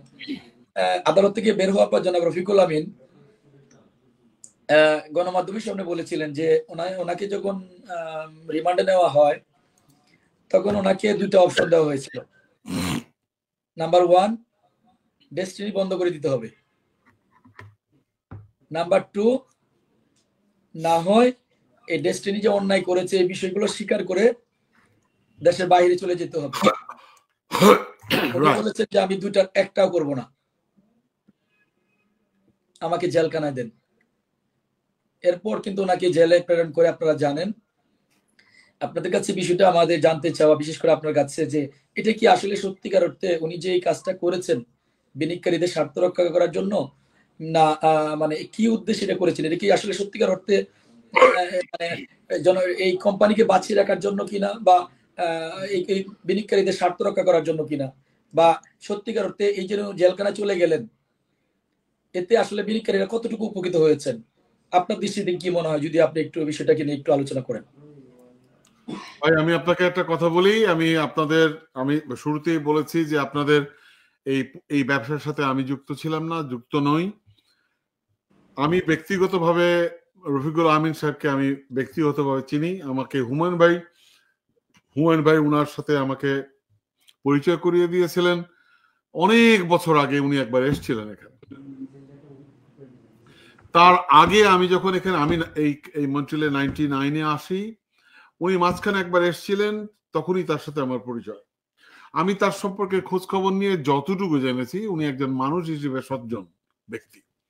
এখন ভাই, আপনি আমাকে যে প্রশ্ন করছেন, এখন আমি তো বলবো, অনেক মানুষ আছে, অনেক রাজনৈতিক নেতা আছে বাংলাদেশে, তাদেরকে একটু ওই পুলিশে যদি রিমান্ডে নিয়ে যায় তাতেই সবকিছু স্বীকার করে ফেলে। মানে যা স্বীকার করা নাই তাও স্বীকার করে ফেলে। ঠিক আছে, স্বীকার করে যা বলতে বলে ওইটাই বলে ফেলে। আমি তো স্যালিউট করি রফিকুল আমিন সাহেবকে। আমি তো বিশ্বাস করি, আমি মনে করি, বিশ্বাস করি না, আমি এটা বলতে চাই যে ওনাকে জাতীয়ভাবে সম্মান জানানো উচিত। ওনাকে জাতীয় বীর হিসেবে সম্মান জানানো উচিত। কেন? তার কারণ উনি বেইমানি করেনি। আর আমাদের দেশে তো বেইমানের সংখ্যাই বেশি, একটুতেই বেইমানি করি আমরা। তো আমি মনে করি যে উনি যে সিদ্ধান্তটা নিয়েছিলেন যে উনি এই প্রতিষ্ঠানটাকে, উনি দেশের বাইরে আসেননি, উনি এই প্রতিষ্ঠানটাকে বন্ধ করেননি। ভাই, এই সিদ্ধান্তের জন্য বিশাল অনেক বড় মানে বুকের পাটা লাগে রে ভাই, অনেক বড় বুকের পাটা লাগে। সুতরাং আমি মনে করি উনি বীর, এবং আমি মনে করি যে এই ডেস্টিনির যারা সদস্য আপনারা, তাকে বীরোচিত সম্বর্ধনা দেওয়া উচিত। লক্ষ লক্ষ মানুষকে ডেকে ওনাকে সম্মান দেওয়া উচিত। আমি একটু আপনাকে ফাঁকে একটু কথা বলে নিচ্ছি। 15 তারিখের পরে যখন নাকি উনি বের হয়েছেন, আজকেও যদি চিত্র দেখেন বৈশাখী টেলিভিশনে, মানে ফুল দিয়ে, মানে আজকে তো 30 তারিখ 31 তারিখ, এই যে 15 দিন 16 দিন হয়েছে, মানে ডিস্ট্রিবিউটর কাকে বলে, মানে কি ভালোবাসা। যে অনেকের মধ্যে একটা কাজ করছিল এরকম, যে বের হওয়ার পর মনে হয় বিনিয়োগকারীদের একটা চাপ টাপ থাকবে, সবাই একটিবার। আজকে জনাব রফিকুল আমিন আমাদের এই পত্রিকার সম্পাদক মধ্যে বলতেছিলেন আরেকজনের কাছে, তখন বলতেছিলেন এরকম যে যেই ফটো আমার কাছ থেকে উঠাই নেওয়া হয়েছে ডিস্ট্রিবিউটর নিচে, যদি 1 টাকা করে আমি রাখতাম, কয়েক কোটি টাকা ফটোর মাধ্যমে পাইতাম। মানে এত ডিস্ট্রিবিউটর ফটো ওঠানোর জন্য। আর ফুল নিয়ে বুড়ে ফজরের আজানের পর থেকে এই বৈশাখী টেলিভিশনের সামনে লাইন দিয়ে দাঁড়ানো থাকে প্রতি মুহূর্ত, প্রতিদিন। আপনি যে বলছেন যে সম্মান দেওয়ার জন্য, মানে ডিস্ট্রিবিউটর আসলে সুযোগ পাচ্ছে না। এখন যদি ওপেন, আমি মনে করি রফিকুল আমিন সাহেবের উচিত এই তাদেরকে সুযোগ করে দেওয়া, এবং আমি মনে করি রমনা মানে রমনাতে বিশাল প্যান্ডেল টাঙিয়ে তাকে সম্মাননা দেওয়া উচিত। ঠিক আছে, এটা আমার আমার মত। এবং আমি যদি কোনোদিন সুযোগ হয়, আমি মনে করি এরকম লোকের, এই যে রফিকুল আমিন সাহেবের মতো যে দৃঢ়চেতা মানুষ, যার মধ্যে লিডারশিপ আছে, এইরকম মানুষকে রাজনীতিতে আসা উচিত। এইরকম মানুষের দরকার রাজনীতিতে। আমাদের দেশের রাজনীতি পচে গেছে, গলে গেছে। কেন? তার কারণ হচ্ছে রফিকুল আমিন সাহেবের মতন নেতৃত্ব নাই। ঠিক আছে, আমি তো মনে করি উনার একটা রাজনৈতিক দল করা উচিত, ডেস্টিনি নাম দিয়ে। কারণ বাংলাদেশের অধিকাংশ রাজনৈতিক দলের সদস্যরা পচে গেছে, গলে গেছে। ঠিক আছে, এটা হচ্ছে আমার মন্তব্য, আমার প্রস্তাব। আচ্ছা, এখন আপনি যেটা বললেন ভাই, যে সদস্যরা, আমি বিভিন্ন আপনাদের পোস্ট এই পুরো এক সপ্তাহ দেখলাম, আপনাদের সদস্যদের প্রতি আমি সেলুট জানাই ভাই। আপনাদের এই সদস্যরা আসলেই মানে অনন্য নজির রেখেছে। তারা কি চমৎকার করে মন্তব্য করছে, তারা যে আবার নতুন করে জেগে উঠতে চায়, তারা যে আবার নতুন করে সবকিছু গোছাতে চায়, এটা আমার কাছে মানে খুব ভালো লেগেছে। মানে আমি এটাকে খুব এনজয় করেছি, খুবই এনজয় করেছি। আচ্ছা, আমিন আলী বোধহয় জয়েন করেছে। আমিন আলী জয়েন করে ধন্যবাদ। আমিন আলী আমাদের সাথে থাকুন।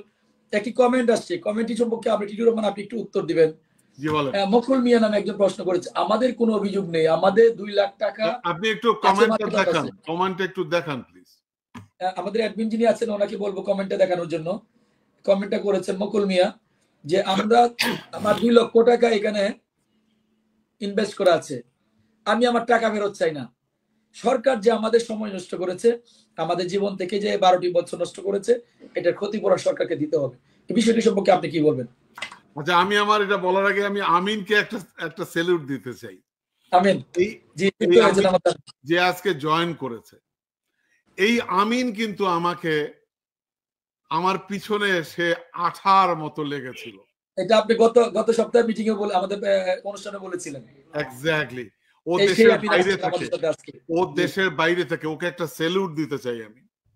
তার কারণ ও আমাকে এখানে সংযুক্ত করেছে, এবং ওই আমিন আমার সাথে আমার পিছনে লেগেছিল যে ভাইয়া কেউ তো কথা বলে না, বাংলাদেশে কোনো মিডিয়া কথা বলে না, ভাইয়া আপনারা খুব সাহসী, আপনারা কথা বলেন। Thank you Amin, thank you. আজকে এই অনুষ্ঠানে আমাদের সাথে আপনার অংশগ্রহণে আমি খুব আমি গর্ববোধ করছি, এবং আমি আপনাকে সেলুট জানাচ্ছি। তো আপনি যে প্রশ্নটি করলেন, সেই প্রশ্নটা হচ্ছে একজন বিনিয়োগকারী, সে বলছে যে আমার টাকার দরকার নেই, 2 লাখ টাকা, আমার 2 লক্ষ টাকার দরকার নেই। এই যে আমি 12 বছর আমাদেরকে যে হয়রানি করা হলো, আমি এর ন্যায় বিচার চাই, এবং ক্ষতিপূরণ চেয়েছেন। আমি ক্ষতিপূরণ চাই। এখন আপনি আমাকে বলেন, একজন লয়ার হলে ভালো হতো, ক্ষতিপূরণ চাওয়ার অধিকার আমার আছে নাগরিক হিসেবে। সত্যি করে বলি আমি ভাই, আমার দেশের, আমি গতকালকে একজনের সাথে, গত পরশুদিন একজনের সাথে টক শো করেছি, তাকে আমি বলছি ভাই কিচ্ছু করার দরকার নেই, এই যে সংস্কার কিচ্ছু দরকার নেই, একটা সংস্কার করুন, 2টা সংস্কার করুন। কি সেটা? একটা হচ্ছে বিচার বিভাগকে সংস্কার করে ফেলেন, এই বিচার বিভাগ স্বাধীনভাবে কাজ করবে,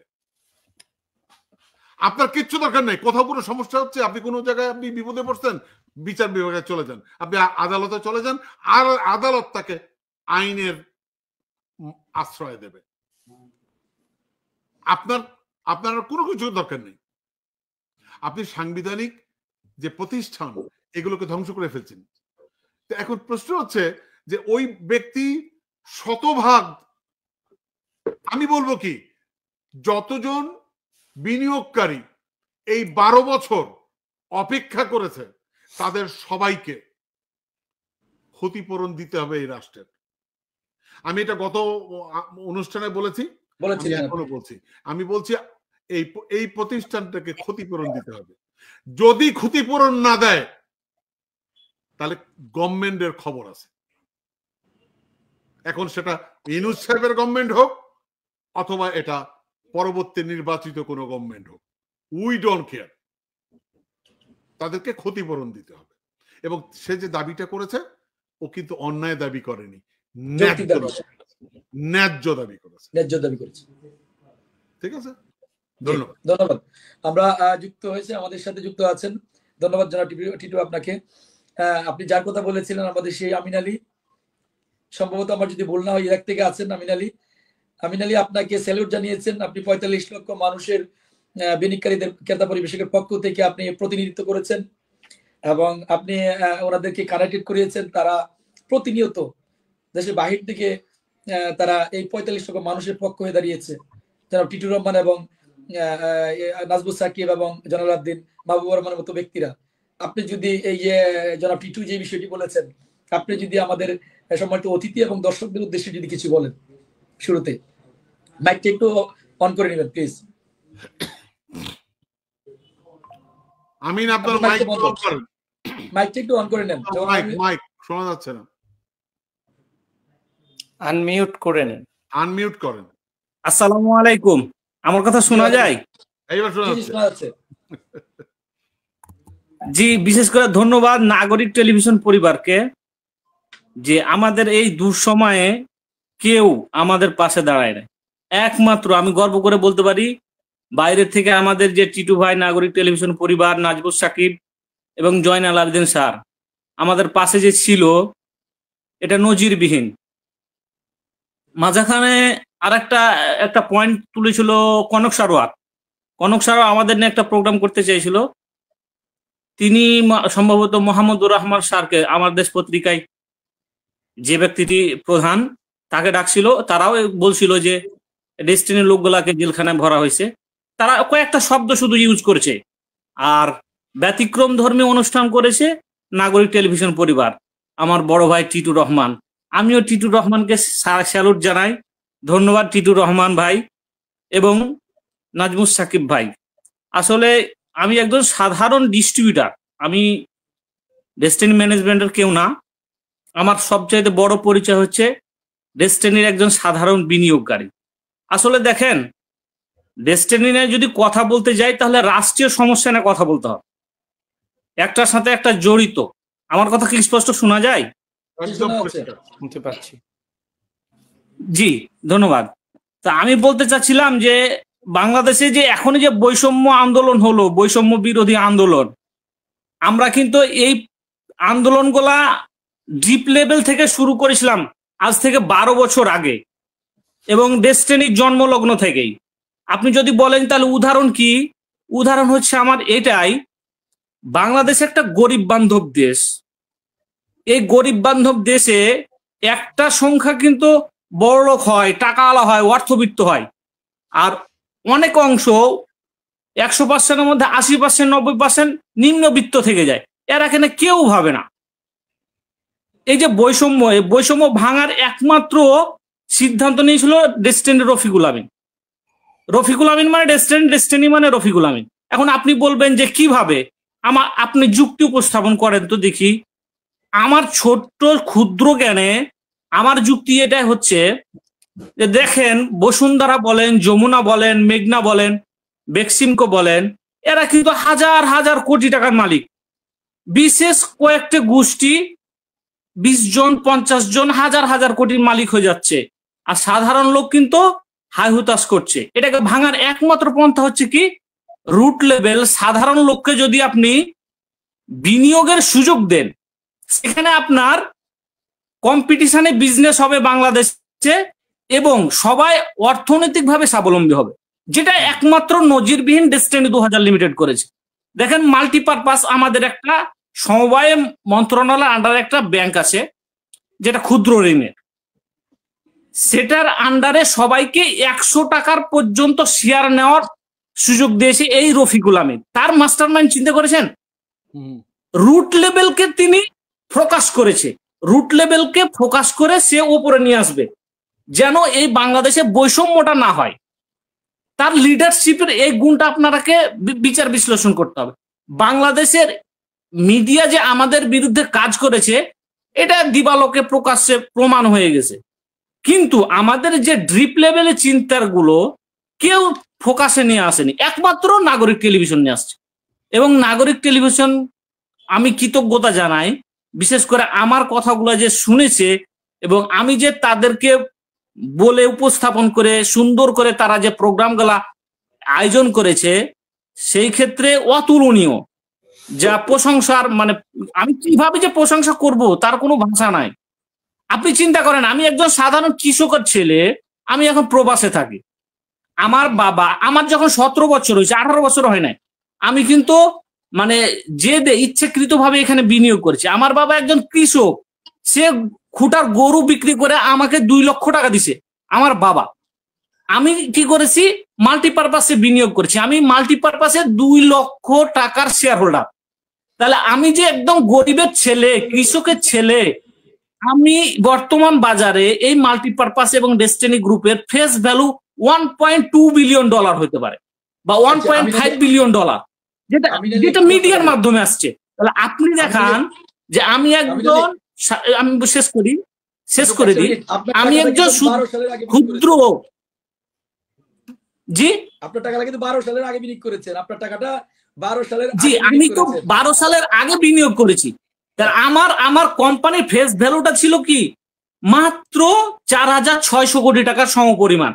সেই কোম্পানিটার এখন ফেস ভ্যালু আসছে কত, 12 বছরের ব্যবধানে $1.5 বিলিয়ন। আপনি একটা দেখান এই নজিরবিহীন এই নজিরবিহীন মানে রেজাল্টটা বাংলাদেশের একটা প্রাইভেট লিমিটেড কোম্পানি বলেন বা বিভিন্ন এনজিও সংস্থা বলেন।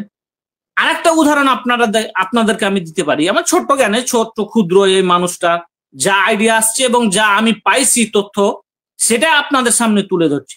ডক্টর ইউনূস কিন্তু মাত্র 10 লক্ষ লোককে ক্ষুদ্র ঋণের আওতায় নিয়ে এসছে, সেটাকে কাজে লাগিয়ে তিনি কিন্তু সারা বিশ্বব্যাপী হাউকাও লাগাই দিছে।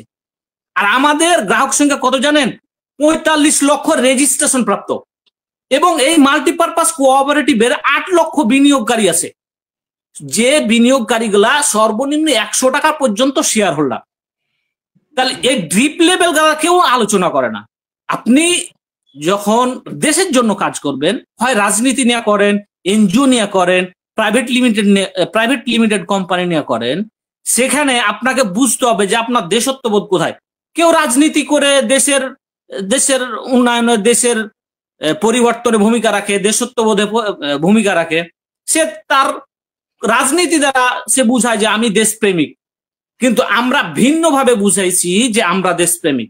আমি শুধু আজকে ট্রি প্লান্টেশন নিয়ে এই কথাটা বললাম, যদি পরবর্তীতে আমাকে কেউ ডাকে বা কোনোদিন সুযোগ দেন, আমি অন্য আরো সেক্টর আছে, আমরা 4-5টা সেক্টর নিয়ে কাজ করেছি। আমি যদি এই শুধু ট্রি প্লান্টেশন নিয়ে কথা বলি, 1 ঘন্টাতে শেষ হবে না।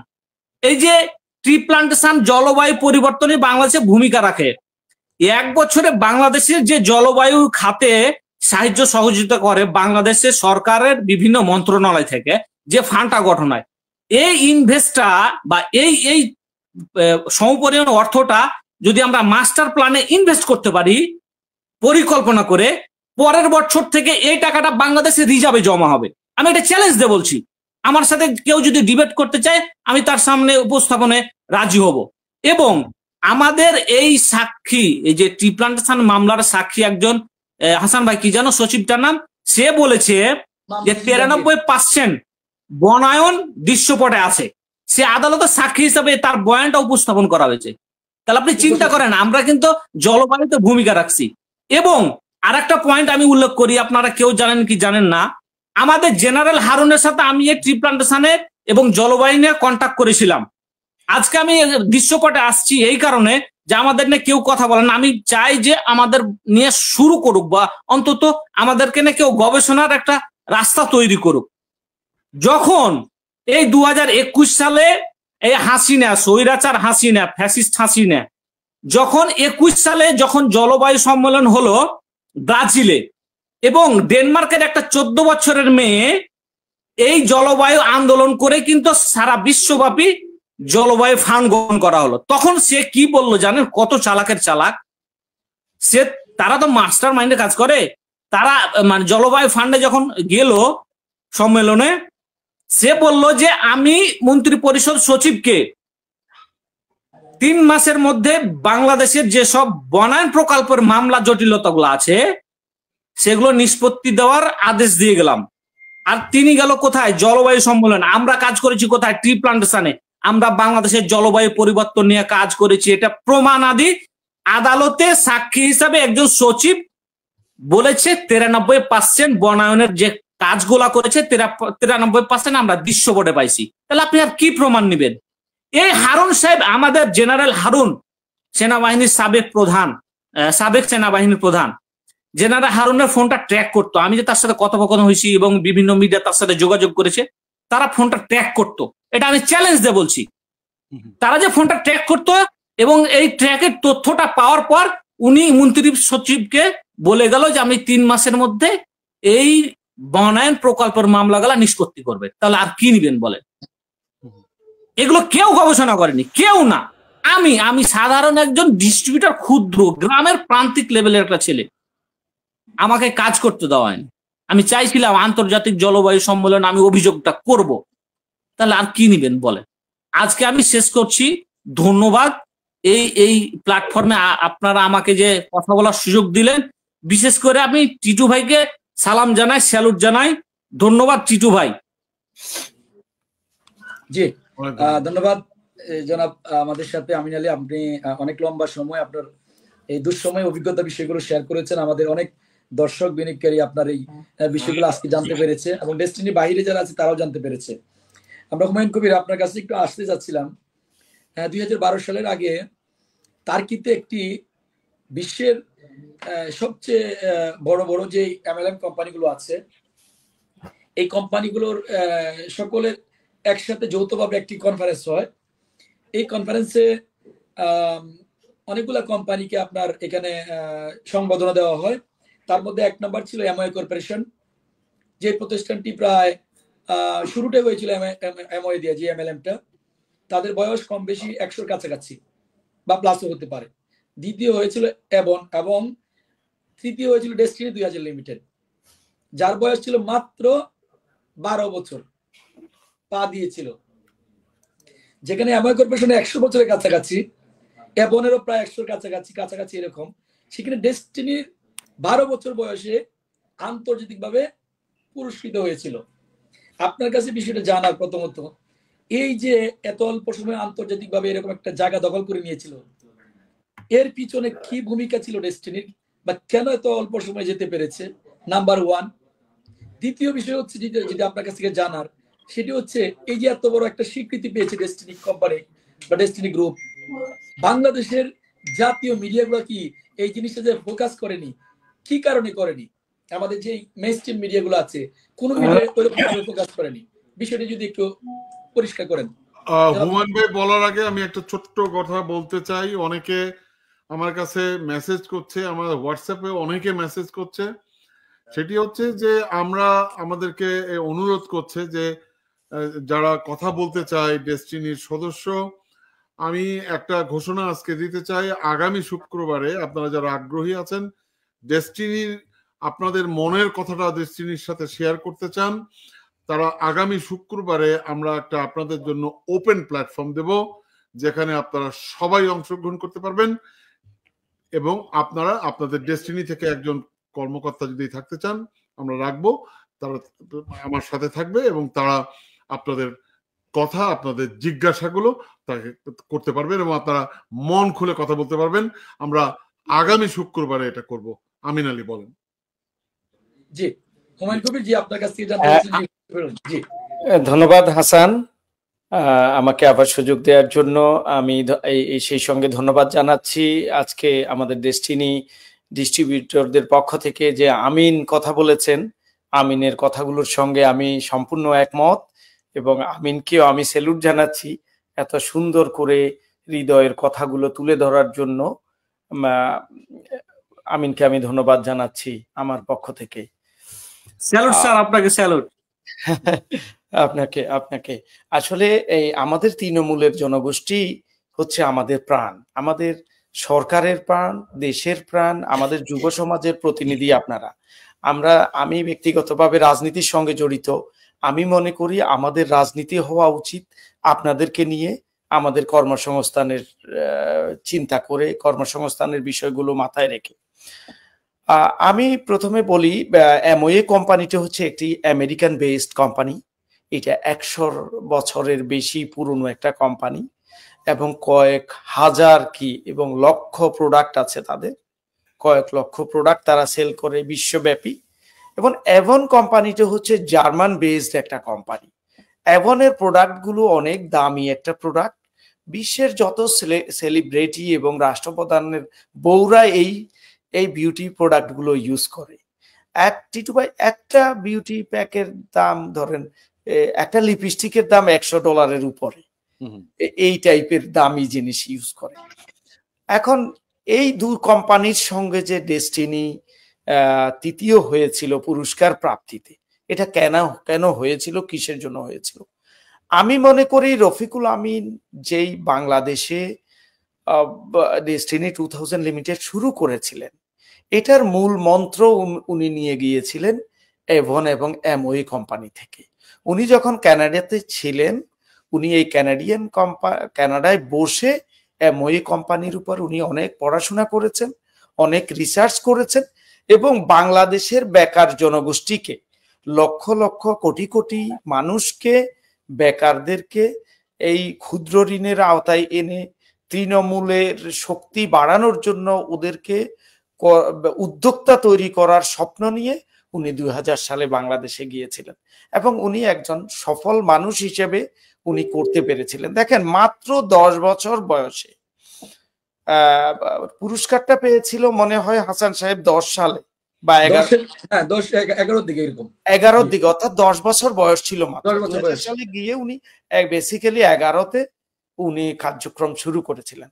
তো 10 বছরের মাথায় উনি প্রায় 45 লক্ষ বিনিয়োগকারী বা কর্মী এই ডেস্টিনিতে হেমিলনের বাসিওয়ালার মতো উনি যুক্ত করতে পেরেছিলেন।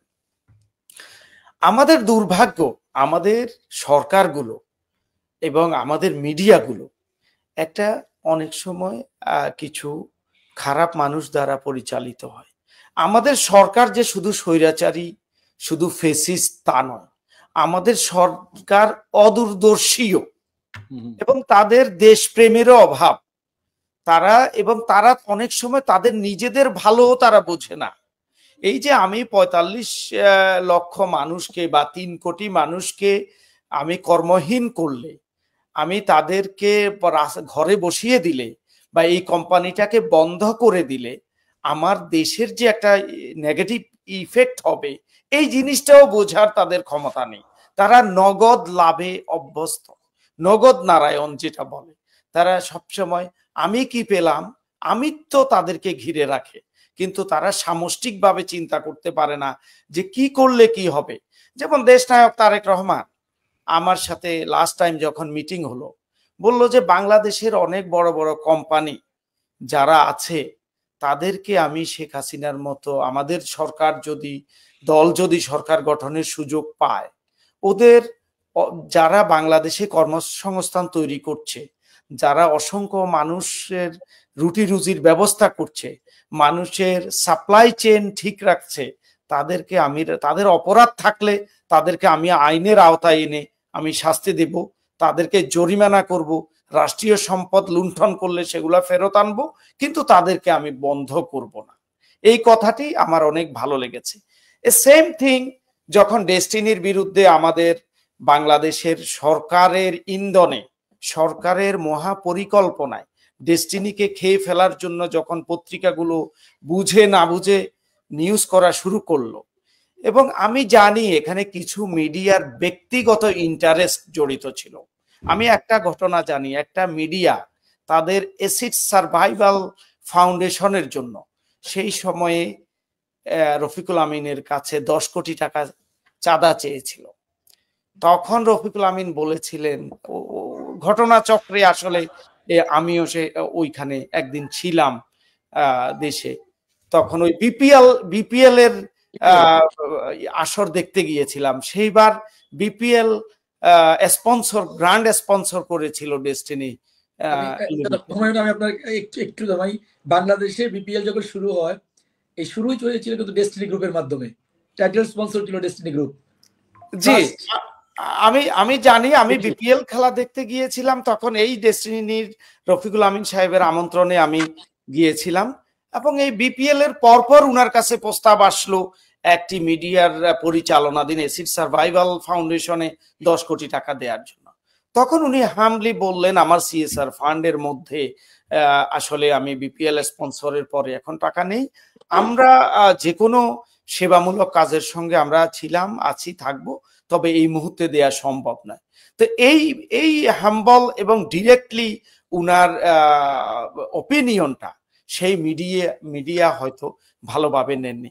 তারপরে তার বিরুদ্ধে এই ইয়েলো জার্নালিজম শুরু করেছিলেন, এবং আরেকটি যখন এই শুরুতে যে মিডিয়াগুলো তার উনাদের বিরুদ্ধে খুব জোরালো ভাবে শুরু করেছিল, যুগান্তর এবং প্রথম আলো সহ অন্যান্যগুলো, ফ্রন্ট লাইনের মিডিয়া ছিল যুগান্তর এবং প্রথম আলো, তো এরা ব্যক্তিগতভাবে ও কিছু কিছু কারণে এই ডেস্টিনির বিরুদ্ধে ওরা লেগেছিলেন। এবং আর তারেক সিদ্দিকের বিষয়টা তো আপনারা জানেন, এখানে বিপিএল নিয়ে তৎকালীন অর্থমন্ত্রী মুস্তফা কামাল তিনিও এই ডেস্টিনি থেকে অনেক সুযোগ সুবিধা নিয়েছেন, অনেক টাকা পয়সা নিয়েছেন, অফিসিয়ালি এবং আনঅফিসিয়ালি অনেক টাকা নিয়েছেন। কিন্তু সর্বদিকে মেরে এখন তাদের চিন্তা হলো, যখনই ওয়ার্ল্ড ব্যাংক পদ্মা সেতুতে টাকা দিতে রিফিউজ করলো তাদের দুর্নীতির কারণে, তখন এই শেখ হাসিনাকে কেউ কেউ প্রস্তাব দিল, আমরা যদি ডেস্টিনির টাকাগুলো নিয়ে নিতে পারি রাষ্ট্রীয়ভাবে প্রশাসক নিয়োগ করে, তাহলে আমাদের এই পদ্মা সেতুর একটা বৃহৎ ভালো একটা বড় ধরনের ফান্ড চলে আসবে, হয়ে যায়, এটা আমাদের লাভবান হবে। সেই কুচিন্তা থেকে এই 3 কোটি মানুষকে রাস্তায় বসিয়ে এই ডেস্টিনির বিরুদ্ধে একের পর এক অভিযোগ করে, এবং বিনা, এবং আপনি জানেন আমি কি একটা কথা যোগ করতে পারি আপনার সাথে? আপনি নোট রাখুন, কথার মাঝখানে কথা বললে আসলে ট্রেক নষ্ট হয়ে যায়। জি জি জি জি, কন্টিনিউ করুন। ডেস্টিনির কে যে পথে বসিয়ে দেয়া হলো, এবং এইটার জন্য আসলে রাষ্ট্রই দায়ী এবং রাষ্ট্রের কুচক্রী মহল দায়ী। এখন আমি মনে করি, দেখেন ডেস্টিনির সঙ্গে অন্য এমএলএম কোম্পানিগুলোর ব্যবধানটা কি বাংলাদেশে? ইউনিপে 2 বলেন, বা ওই যে থাইল্যান্ড ভিত্তিক আরেকটা কোম্পানি, আমার নামটা হাসান সাহেব জানেন, নামটা না মনে নেই, বা বাংলাদেশেরও এমএলএম আছে, চায়না কোম্পানি জি, এবং আরো বাংলাদেশি যে ওই যে প্রোডাক্ট বিক্রি করার জন্য অ্যাডভান্সে টাকা নিল আরেকটা কোম্পানি। এরা যতগুলো কোম্পানি এই পর্যন্ত বাংলাদেশের ইতিহাসে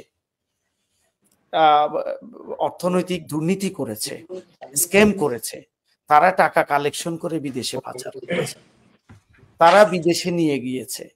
কিন্তু ডেস্টিনি যত টাকা বিনিয়োগকারীদের কাছ থেকে নিয়েছে, প্রফিট করেছে, তারা আয় করেছে, সবগুলো টাকা বাংলাদেশে বিনিয়োগ করেছে, তারা বাংলাদেশে সম্পদ কিনেছে।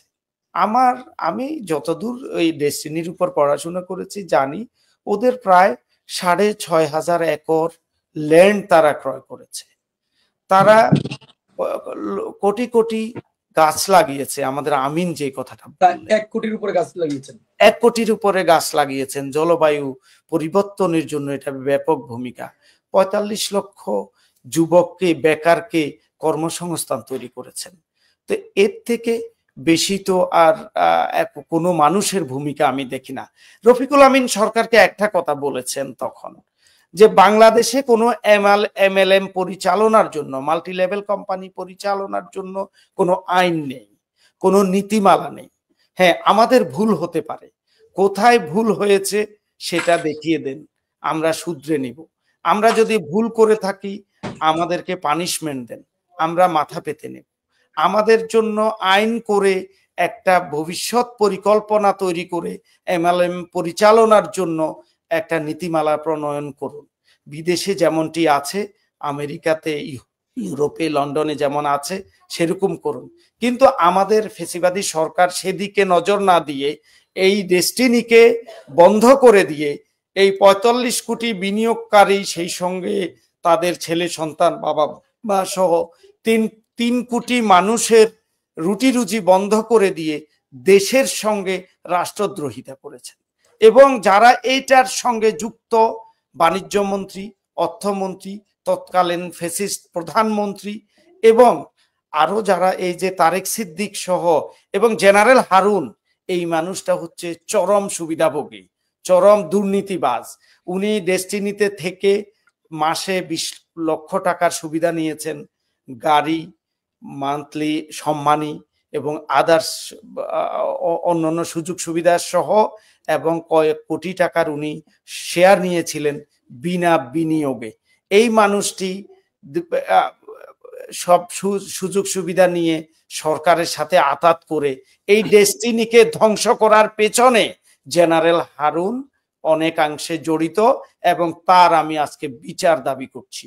এবং তার সঙ্গে অন্য যারা আছেন এই জড়িত, এক এক করে সরকারকেই এই উদ্যোগ নিতে হবে, এবং ভবিষ্যতে যেন কোনো বিনিয়োগকারী এভাবে ধ্বংস না হয়, এবং কোনো বিনিয়োগ করতে দেশে বিদেশের থেকে আমরা যারা বিনিয়োগ করতে চাই বাংলাদেশের কর্মসংস্থানের জন্য, আমাদের মনের মধ্যে যেন ভয় দূর হয় এবং আমরা যেন নিঃসংকোচে বাংলাদেশে গিয়ে বিনিয়োগ করতে পারি। বাংলাদেশের ২ কোটি প্রবাসী যারা আছে তারা বাংলাদেশে বিনিয়োগ করতে উদ্গ্রীব, তাদেরকে এই সুযোগ তৈরি করার জন্য, আস্থা স্থাপনের জন্য আমি পরবর্তী সরকারকে, ইন্টারিম সরকার এবং নির্বাচিত সরকার, তারা এই ব্যাপারে উদ্যোগ নেবেন আমি আশা করি।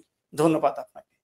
জি ধন্যবাদ হুমায়ুন কবির পাটোয়ারি। আমরা একটু জনাব টিটু রহমান আপনার কাছে জানতে চাই, অনেক দর্শক মানে জানতে চেয়েছেন আপনি যে ডিক্লেয়ারটা দিয়েছেন শুক্রবারের প্রোগ্রাম, এই প্রোগ্রামটা কখন শুরু হবে, কয়টা শুরু হবে, তারা কি শুক্রবারে বাংলাদেশ সময় রাত ১০টায় তারা কিভাবে যুক্ত হবে এই বিষয়টি জানতে চেয়েছেন। আমরা সবাইকে ওপেন দিয়ে দেবো, লিংক দিয়ে দেবো দর্শক আপনারা মাধ্যমে। জি জি শুনতে পেয়েছেন হাসান ভাই, আমরা ওই লিংকটা বিভিন্ন গ্রুপে দিয়ে দিব, সুবিধা হবে, তখন টিটি ভাই নির্বাচন করে সবাইকে নিয়ে আসবে, সমস্যা নেই। জি ওকে ঠিক আছে। আমরা রাত বেশি হয়ে যাচ্ছে অলরেডি, আমরা প্রোগ্রাম শেষের দিকে যেতে হবে। আমরা জনাব টিটু আপনার কাছ থেকে জানতে চাইবো যে ইতিমধ্যে আপনি কমেন্টের মধ্যে দেখতে পাচ্ছেন আপনার নাগরিক টিভিকে মানুষ কত পছন্দ করে, কত ভালোবাসে, অলরেডি কমেন্ট দেখে আপনি বুঝতে পারছেন। আর সামনে শুক্রবার যেহেতু তারা সরাসরি কথা বলতে পারবে, আপনি মানে বুঝতে পারবেন যে তারা আসলে সত্যিকার অর্থে মন থেকে কতটুকু দোয়া করছে এবং ভালোবাসে এই প্রতিষ্ঠানকে, আপনাদের নাগরিক টিভিকে। আমরা আপনার কাছে জানতে চাই একটা বিষয়, বিশেষ করে এই প্রশ্নটা দিয়ে আমরা আপনার কাছে শেষ করব। বিশেষ করে এই যে 12টি বছর অনেকেই পৃথিবী থেকে চলে গিয়েছেন, অনেকে জীবন থেকে 12 বছর সময় পার হয়ে গিয়েছে, হয়তো টাকা ইনকাম করা সম্ভব, অনেকে গ্রামের বাড়ি যেতে পারছে না, জমা জমি দখল করে নিয়ে গেছে। কুষ্টিয়ার একজন বিনিয়োগকারী আমাকে ডেকেছিল যে আমার হাজবেন্ড মাথার মধ্যে টিউমার হয়েছে, অপারেশন হবে, এই যে আপনার নিউরো সায়েন্সে একটু আসেন।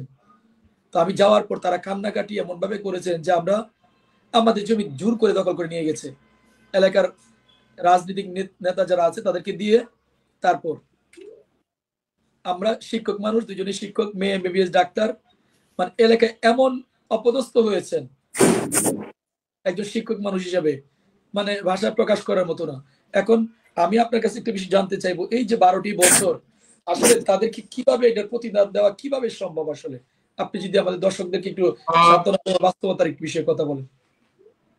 ভাই আমি আপনাকে এতটুকু বলতে পারি, একটা জিনিস আপনার কথা বলার আগে বা আপনার কথা শোনার আগে আমি একটা জিনিস একটা জিনিস আমি অ্যাড করতে চাই, আমি একটা জিনিস বলতে চাই। আমি কথাটা ভুলে গেছিলাম সামহাউ, আমি এখন বলতে চাই যে সব কথার পেছনে যেমন আমি বলেছি আমার বক্তব্যে যে সংস্কারের কথা বলছি, আমাদের বিচার বিভাগটাকে সংস্কার করা খুব জরুরি, এবং আরেকটি হচ্ছে আমি মনে করি সবচেয়ে বেশি জরুরি, সেটা হচ্ছে যে আমাদের গণমাধ্যমকে গণমানুষের গণমাধ্যম করা, অর্থাৎ এটার সংস্কার করাটা জরুরি। গণমাধ্যমের সংস্কার। আমাদের দেশে গণমাধ্যমটা হচ্ছে মাফিয়াদের হাতে, আমাদের দেশে গণমাধ্যমটা হচ্ছে ভূমিদস্যুদের হাতে, আমাদের দেশের গণমাধ্যমটা জনগণের কথা বলে না, গণমানুষের কথা বলে না। কিন্তু গণমাধ্যম মানে হচ্ছে জনগণের মাধ্যম। আমরা জনগণের কথা বলি না।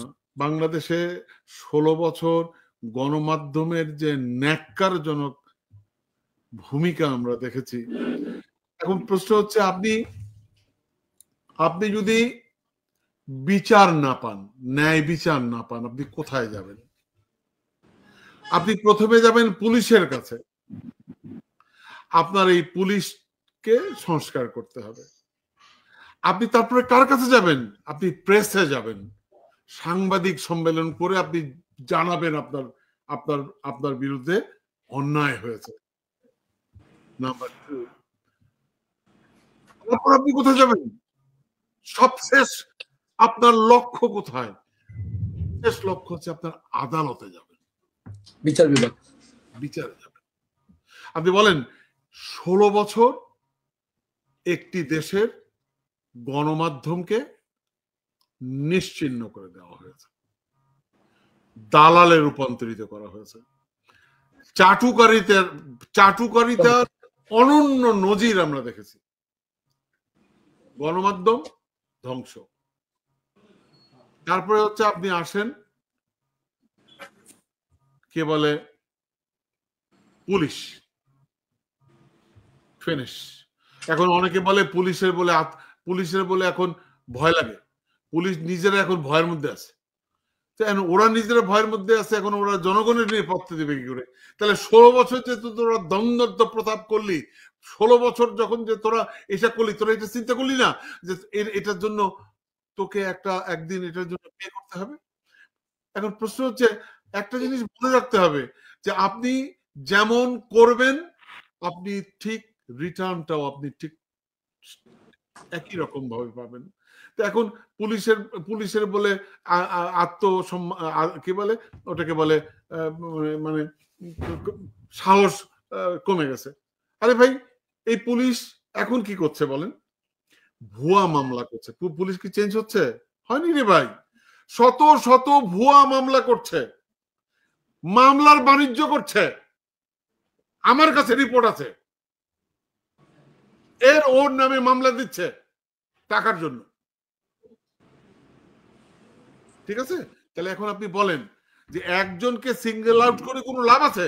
আমি একজনকে বললাম অমুক রফিকুল আমিন বা অমুক ব্যক্তি, হবে না তো। আমাদের সামাজিক অবস্থাটাই পচে গেছে।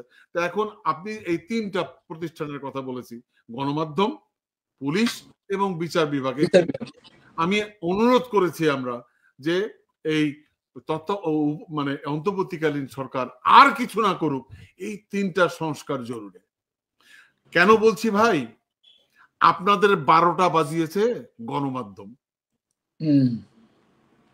আপনাদেরকে ক্যামেরা ট্রায়াল করেছে, মিডিয়া ট্রায়ালই সব শেষ। আপনাদেরকে মিডিয়া ট্রায়াল করেছে। ট্রায়াল মানে বোঝেন অনেকে? ভাই দর্শক আপনারা নিশ্চয়ই আমার চেয়ে জ্ঞানী ব্যক্তি। ট্রায়াল মানে বিচার করেছে, বিচার। গণমাধ্যম কি ক্যামেরা ট্রায়াল করতে পারে? গণমাধ্যম কি মিডিয়া ট্রায়াল করতে পারে? তাহলে আমাদের দেশে এটা সম্ভব হয়েছে কি জন্য? এই জন্যই সম্ভব হয়েছে, আমাদের দেশ হচ্ছে গণতন্ত্র ছিল না, আমাদের দেশে ছিল স্বৈরতন্ত্র। তো সুতরাং ভাই, আপনাকে যেটা বলছি এটা পরিষ্কার করে বলি, আমাদের গণমাধ্যম আপনাদেরকে ধ্বংস করেছে, এই মিডিয়া ট্রায়াল করেছে। সুতরাং আমার আজকের এই অনুষ্ঠান থেকে বলবো, বাংলাদেশের প্রত্যেকটি গণমাধ্যম যারা ডেস্টিনিকে ক্যামেরা ট্রায়াল করেছে, তাদের ক্ষমা চাইতে হবে, প্রত্যেককে ক্ষমা চাইতে হবে। যদি ক্ষমা না চায়, সবগুলার খবর আছে, ঘেরাও করা হবে, ডেস্টিনির সদস্যরা ঘেরাও করবে। ঠিক আছে? কারণ আপনি আমার অধিকারকে, আমার ন্যায্য অধিকারকে আপনি ক্যামেরা ট্রায়াল করতে পারেন না। আপনি মিডিয়া, আপনি আমার অধিকারের পক্ষে থাকবেন। আপনি আমার মিডিয়া, আপনি গণমানুষের মিডিয়া, আপনি আমার অধিকার, কেউ যদি আমার কাছ থেকে অধিকার ছিন্ন করে আপনি আমার পাশে এসে দাঁড়াবেন। এটাই গণমাধ্যমের কাজ, যেটা করেনি। এখন দেখুন, আওয়ামী লীগ আমলে যারা ছিল, শেখ হাসিনার গণমাধ্যম, এরা রাতারাতি চেঞ্জ হয়ে গেছে, এখন হয়ে গেছে বিএনপি জামাতের গণমাধ্যম। এটা আমরা চাই না। গণমাধ্যম একটা নীতিমালা থাকবে, গণমাধ্যমকে সংস্কার করতে হবে, এই নীতিমালার বাইরে গণমাধ্যম যেতে পারবে না। এটা অনেক কাজ ভাই, এবং আমি মনে করি আপনারা একটা অনেক বড় ফ্যামিলি, আপনারা আওয়াজ তুলুন। আপনাদেরকে যে মানে আপনাদের ন্যায্য অধিকারকে যারা সম্মান করেনি তাদেরকে ক্ষমা চাইতে হবে। ধন্যবাদ। আমরা অনুষ্ঠানের শেষ করে চলে এসেছি। জনাব আমিন আলী, আপনিও একটু সংক্ষিপ্ত সময় শেষ করবেন, এবং জনাব হুমায়ুন কবির, আপনিও একটু দর্শকদের উদ্দেশ্যে সর্বশেষ একটু তথ্য দিয়ে আমাদেরকে শেষ করবেন। আমরা অনুষ্ঠানের শেষ পর্যায়ে চলে এসেছি। আর যেহেতু আগামী শুক্রবার আমাদের অনুষ্ঠানটা হবে, লম্বা সময় ইনশাল্লাহ আমরা আরো বিষয় নিয়ে কথা বলবো। জনাব আমিন আলী, যদি আমাদের দর্শকদের উদ্দেশ্যে কিছু বলেন। জি জি হাসান ভাই, আপনাকে ধন্যবাদ। আমি দর্শককে বলবো যে আপনারা বর্তমানে যে বন ও বনায়ন পরিবেশ মন্ত্রীর দায়িত্বে আছে, উপদেষ্টার দায়িত্বে আছে রেজওয়ানা, তার কাছে দাবি জানান সবাই, সে ডেস্টিনি টি প্লান্টেশন এবং এই আমাদের ম্যানেজমেন্ট হোসেন স্যার, রফিকুল আমিন স্যার, তাদের ক্ষেত্রে কি পদক্ষেপ নিবে। তারা যে তাদের দেশকে ভালোবাসে, সেই ভালোবাসার তাগিদে তারা যে দৃশ্যপটে এবং সচিবের সাক্ষী অনুযায়ী আদালতে তার যে ভাষ্য, সেটাকে আমরা কিভাবে ব্যবহার করব এবং সে কি পদক্ষেপ নিবে রাষ্ট্রীয় দায়িত্বশীল জায়গা থেকে। রেজওয়ানা চৌধুরী হচ্ছে বনায়ন এবং পরিবেশ মন্ত্রীর দায়িত্বে আছে, উপদেষ্টার দায়িত্বে আছে। তাকে দেখলাম যে উনি একটা গাছের পেরেক তুলছে, একটা হাতুড় দিয়ে না, একটা কি যেন লোহারি দিয়ে। তো গাছের পেরেক তুলা, এটা যদি তার মিডিয়ার মধ্যে নিয়ে আসা হয়, তাহলে সেই দেশের জন্য যে ব্যক্তিটা বড় ভূমিকা রাখলো, জলবায়ু পরিবর্তনে বড় ভূমিকা রাখলো, সেক্ষেত্রে তিনি কি পদক্ষেপটা নিবে। আমি প্রত্যেকটা ডিস্ট্রিবিউটরকে বলবো এবং বিনিয়োগকারীকে বলবো, আমি বাংলাদেশের নাগরিক, আমি বানের জলে ভাইসা আসি নাই। সেই ক্ষেত্রে আমার এই দেশে কাজ করার অধিকার আছে। আমি আমার রকম করে দেশত্ববোধ দেখাবো, আমি আমার রকম করে দেশপ্রেম ফুটিয়ে তুলবো কাজের মাধ্যমে। আপনি সেটার ক্ষেত্রে কি ভূমিকা রাখবেন। এবং ব্যক্তিগতভাবে আমি আমিন আলী, ডেস্টিনির একজন বিনিয়োগকারী, রেজওয়ানার কাছে জানতে চাই ডেস্টিনি টি প্লান্টেশনের মামলার বিষয়ে কি বলবেন। এবং আসিফ নজরুলকেও বলতে চাই, একজন ব্যক্তিকে অপরাধী হিসাবে সাজা দিলেন 12 বছর, এবং 12 বছরে যে উনি কাজগুলা করেছে সেটাকে আপনারা কখনোই গুরুত্বর সাথে দেখলেন না। আসিফ নজরুলের ক্ষেত্রে বলবো, কেন দেখলেন না, কার ছত্রছায়ায় দেখলেন না, কার আঙ্গুলের ইশারায় আপনারা কাজ করলেন। এবং আমি ব্যক্তিগতভাবে এই মামলাটার জন্য আসিফ নজরুলকে 1000 বার ফোন দিয়েছি। এই রাষ্ট্র মেরামতের সময়ে আমার ফোনটা সে রিসিভ করে নাই। আমি একজন প্রবাসী, আমার নিজস্ব ব্যক্তিগত কিছু মতামত থাকতেই পারে। এই লোকগুলা এই ধরনের যদি ব্যবহার করে, তাহলে কিন্তু আমরা প্রতিবাদী হতে বাধ্য হব। আমি আমার জায়গা থেকে বলছি, প্রতিবাদী হতে বাধ্য হব। আসিফ নজরুলের দৃষ্টি আকর্ষণ করছি এবং রেজওয়ানা চৌধুরীর দৃষ্টি আকর্ষণ করছি। একজন আইনমন্ত্রী আসিফ নজরুল, উপদেষ্টা, এবং দ্বিতীয় জন হচ্ছে রেজওয়ানা চৌধুরী, বন ও পরিবেশ মন্ত্রী উপদেষ্টা। জি ধন্যবাদ। পরিশেষে আমি শেষ করব এটাই, যে জলবায়ুর ওই বিষয়টা আমি মিস্টেক করেছি, যে হাসিনা যেন ওই পশ্চিমাদের কাছে প্রশ্নবিদ্ধ না হয়, কিন্তু সেই কৌশল করে মন্ত্রী পরিষদ সচিবকে তিনি বলে গিয়েছিল যে 3 মাসের মধ্যে মামলাটা যেন নিষ্পত্তি করে। আজ পর্যন্ত সে এই মামলার প্রতি কোনো কিছুতে হস্তক্ষেপ করলো না, এবং মামলাটার যারা ভুক্তভোগী তারাকে ক্ষতিগ্রস্ত করে 12 বছর সাজা দিল। এটাই ছিল তাদের মাস্টার মাইন্ড। এবং যে টিটু ভাই বলল মিডিয়া, আমি একটু যোগ করে দিই আবার, মিডিয়া হচ্ছে বাংলাদেশের চতুর্থ স্তম্ভ। এই মিডিয়াটা 2012 সালে আমরা প্রশ্ন তুলেছিলাম যে হলুদ মিডিয়া। আজকে এই 16-17 বছরে বাংলাদেশ বুঝে গেছে মিডিয়ার কি ভূমিকা এবং মিডিয়া কতটা চাটুকারিতা করতে পারে। এবং এই চাটুকারিতা করার কারণেই এই প্রথম আলো, এই দিল্লি স্টার এবং যুগান্তর এই পত্রিকাগুলা ঢালাও ভাবে আমাদের বিরুদ্ধে রিপোর্ট করেছে। এবং রিপোর্ট করেছে কি, তারা কত কৌশলী। আমি আর একটা পয়েন্ট উল্লেখ করতে চাই, তারা এই পয়েন্টে উল্লেখ করেছে যে বাংলাদেশে যেহেতু তথ্য আইন পরিবর্তন হচ্ছে এবং রাজনৈতিকভাবে যে তথ্য আইন তারা পরিবর্তন করেছিল এবং রাজনৈতিক দলগুলার নেতাগুলোকে ঝুলাই দিল ফাঁসিতে, তাদের মধ্যে আমাদেরকেও নিয়েছিল। কি কারণ নিয়েছিল? আমাদের বিরুদ্ধে ঢালাও ভাবে মিডিয়া রিপোর্ট করলো ডেস্টিনি হাই কোম্পানি টাকা লগ্নি করছে, টাকা মেরে দিচ্ছে, পাবলিক হাই হুতাশ করছে। আসলে এগুলো ছিল মাস্টার মাইন্ড, এগুলো ছিল আইওয়াস। এই 4টা পত্রিকার উপর রিপোর্টের ভিত্তি করে দুদক মামলা করেছে। যে মামলাটা হচ্ছে তথ্য আইনের আন্ডারে কৌশল, আমি এই শব্দটা ব্যবহার করলাম কেন, যে তথ্য আইনে এই জিনিসটা উল্লেখ আছে যে কোনো অপরাধী সে যদি অপরাধ করে থাকে সেই বিষয়ে যদি কোনো পত্রিকা বা প্রিন্ট মিডিয়া রিপোর্ট করে থাকে, সেই রিপোর্টটাকে আপনি আদালতের সাক্ষী হিসাবে গ্রহণ করতে পারবেন। আর আমাদের বিরুদ্ধে সেই কাজটাই হয়েছে। এবং দুদকের প্রধান কর্মকর্তা সেটাও উল্লেখ করেছে এক ভিডিওতে যে আমরা দেখছি যে এই মিডিয়ার কারণেই মামলাটা হয়েছে এবং তার মূলে হচ্ছেন আপনারা। দুদকের যিনি প্রধান কর্মকর্তা তিনি স্বীকারও করেছেন। তাহলে আমাদেরকে কোন মাস্টার মাইন্ডে ধ্বংসর পথে নিয়ে গেছে চিন্তা করেন। আমরা বাইরের দেশের নাগরিক না, আমরা বাংলাদেশের নাগরিক।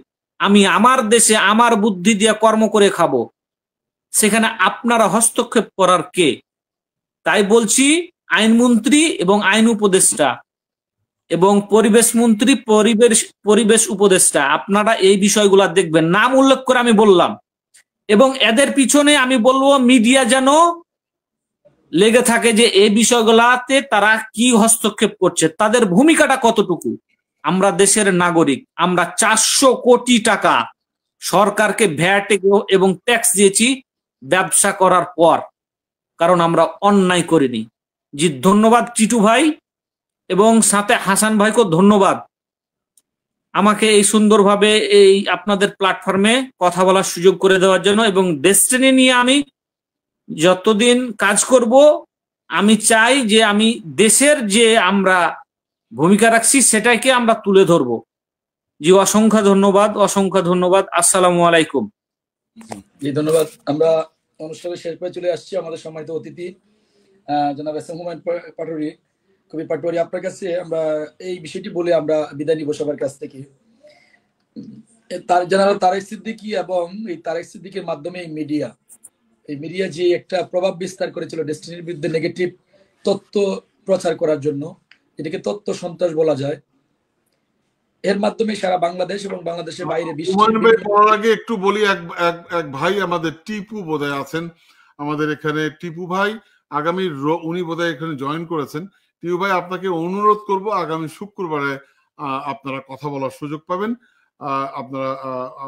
আপনাকে আমি এখান থেকে ইয়ে করছি, আপনি শুক্রবারে আপনার করবেন। এবং আমিন ভাই আপনাকে অনুরোধ করছি যে আপনি অর্গানাইজ করবেন আগামী শুক্রবারের জন্য। আমি অনুষ্ঠান আপনার সাথে কথা বলবো। জি ওকে ইনশাআল্লাহ। জি ধন্যবাদ। আমরা বিশেষ করে আপনার কাছ থেকে জানতে চাইবো এই যে ডেস্টিনির বিশেষ করে এই নেগেটিভ মানে মেসেজ বা নিউজ প্রচার করার কারণে বাংলাদেশ এবং বিশ্বের বিভিন্ন প্রান্তে যারা বাংলা ভাষাভাষী মানুষ যারা আছে সবার মধ্যে একটা নেগেটিভ একটা এনভায়রনমেন্ট ক্রিয়েট হয়েছে। যদিও 12 বছরে এসে আস্তে আস্তে এখন এটা মোটামুটি দিনের আলোর মতো পরিষ্কার হয়ে যাচ্ছে যে ডেস্টিনি কোনো অন্যায় করেনি। এরপরও এখন একটা শ্রেণী আছে ডেস্টিনির নাম বললেই মানে খারাপ একটা মন্তব্য করে বসে। এই থেকে উত্তরণের জন্য ডেস্টিনিকে বা ডেস্টিনি বিনিয়োগকারীদেরকে কি করা উচিত বলে আপনি মনে করেন? কি পদক্ষেপ নেওয়া উচিত বলে আপনি মনে করেন? ধন্যবাদ জনাব হাসান। আমি দুটা জিনিস আমি বলবো। প্রথম হচ্ছে ডেস্টিনির বিনিয়োগকারীদেরকে অনুরোধ করব, উনারা গত 12 বছর ধৈর্য ধরেছেন, অনেক কষ্ট করেছেন, অনেক হতাশার মধ্যে এবং নিপীড়নের মধ্যে দিন কাটিয়েছেন। আপনারা আরো কিছুদিন ধৈর্য ধরুন এবং ডেস্টিনির বিষয়গুলো নিয়ে আজকে আমিন যেভাবে পুঙ্খানুপুঙ্খভাবে বিভিন্ন পয়েন্ট তুলে ধরেছেন, আপনারা যার যেই লেভেল থেকে ঘরোয়া বৈঠকে, ব্যবসার অফিসে এবং মিডিয়াতে, ফেসবুকে আপনারা আপনাদের ওপিনিয়ন তুলে ধরুন। ডেস্টিনির বঞ্চনার বিষয়গুলো তুলে ধরুন, কষ্টের বিষয়গুলো তুলে ধরুন। আপনারা হতাশ হবেন না এবং কোনো পাতানো ফাঁদে পা দেবেন না। যেই ফেসিবাদী সরকার গত 12টি বছর আপনাদেরকে নিষ্পেষণ করেছে, আপনাদেরকে নির্যাতন করেছে, অন্যায় মামলা দিয়ে ধ্বংস করেছে এবং মিডিয়াগুলোকে তারা ইন্ধন দিয়েছে, এবং এই বাংলাদেশের অনেক মিডিয়াগুলো মাফিয়াদের মিডিয়া এবং ওরা ফেসিবাদের সঙ্গে যুক্ত ছিল অনেকে, এটা আপনারা জানেন। এখন আমাদের কারো ক্ষমতা নেই বা আপনাদের ক্ষমতা নেই এই মিডিয়ার বিরুদ্ধে কথা বলার, এবং আমরা মিডিয়ার বিরুদ্ধে কথা বলতে চাই না।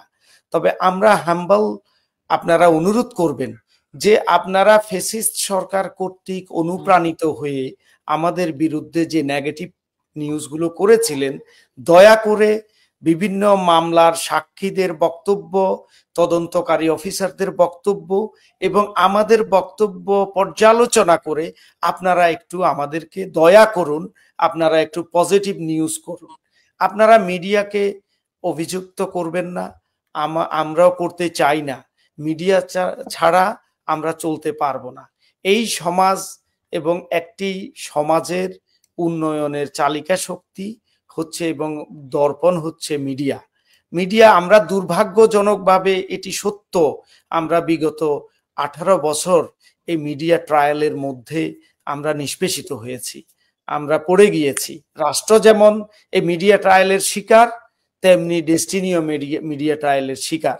কিন্তু আমরা মিডিয়ার বিরুদ্ধে যুদ্ধ করতে পারবো না। মিডিয়া কেন করেছে, কি জন্য করেছে, তাদেরও অনেক যুক্তি ছিল, তাদের উপর অনেক চাপ ছিল। ডিজিএফআই অনেক স্ক্রিপ্ট রেডি করে, অনেক নিউজ রেডি করে হাতে ধরিয়ে দিয়েছে, এটা ছাপতে হবে, এটা বলতে হবে।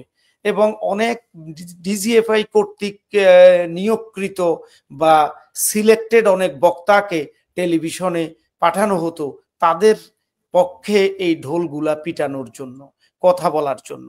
এগুলো অনেকগুলো বিষয়, একটা ফেসিস্ট সরকার যখন রাষ্ট্র ক্ষমতায় থাকে এগুলা মোকাবেলা অনেকের পক্ষে সম্ভব হয় না।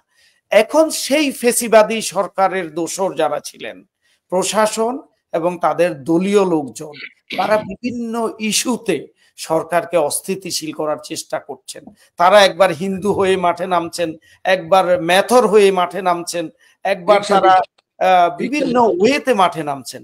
সেটা আপনারা, আপনাদেরকে যেন আনসার হয়ে নামছেন, একবার আনসার হয়ে নামছেন, একবার পুলিশ হয়ে নামছেন, একবার চাই কিছু বলবেন, বলবেন ভাই দেশ ভালো চলছে না, চুরি চামারি বেড়ে যাচ্ছে। কালকে রাতে আমার একজনে ফোন করছে, ভাই চুরি চামারি বেড়ে গেছে। আমি বললাম আপনারা চুরি করছেন এই জন্য বেড়ে গেছে, সরকার কি করবে? তো এখন তত্ত্বাবধায়ক সরকারকে আমাদেরকে একটা জিনিস মাথায় রাখতে হবে, এই সরকারকে ব্যর্থ হতে দেয়া যাবে না। এই তত্ত্বাবধায়ক সরকার আমাদের স্বার্থে, ওই যে বললাম সুদূর প্রসারী চিন্তা করবেন। আমাদের আগের সরকার এই দূরদৃষ্টি সম্পন্ন ছিল না বলেই আজকে হেলিকপ্টার নিয়ে পালাতে হয়েছিল। সে যদি এই ইভেন 24-এর নির্বাচনের আগেও বিরোধী দলের সঙ্গে বসে সমঝোতা করে কেয়ারটেকার গভর্নমেন্ট দিয়ে একটা ফ্রি ফেয়ার ক্রেডিবল ইলেকশন দিত, তাহলে আজকে উনার পালাতে হতো না। আচ্ছা, আমরাও এমন কিছু আপনাদের করা উচিত নয় যেখানে আপনারা ওদের পাতানো ফাঁদে পা দিয়ে আবার নিজেদের ধ্বংস নিজেরা ডেকে আনবেন। এবং এই সরকারকে আমরা সহযোগিতা করা দরকার একটি গণতান্ত্রিক সরকার প্রতিষ্ঠার জন্য। গণতান্ত্রিক সরকার অনেক কিছু আইন বদলাতে পারবে। ইন্টারিম গভর্নমেন্টের হাতে এখন এত সমস্যা, এত সমস্যা, তারা আমাদেরকে পরিপূর্ণভাবে এই আপনাদের বঞ্চনা লাঘব করতে পারবে না। 12 বছরের সমস্যা ভাই 12 দিনে বা 12 মাসে সমাধান সম্ভব নয়। 18 বছরের সমস্যার জঞ্জাল চলছে, এই 18 বছরের সমস্যা তারা সমাধান করছে। এখন আমরা অনেকে আসিফ নজরুল স্যারকে আমরা ব্লেম দিচ্ছি, আমরা রেজওয়ানাকে ব্লেম দিচ্ছি। আসলে আসিফ নজরুল স্যার এই মামলা করেনি, এই মামলা করেছে হাসিনা সরকার, এটা আপনার মাথায় রাখতে হবে। উনার সামনে হাজারো মামলা, লক্ষ মামলা, 50,000 নেতাকর্মীর বিরুদ্ধে 12 লক্ষ মামলা হয়েছে।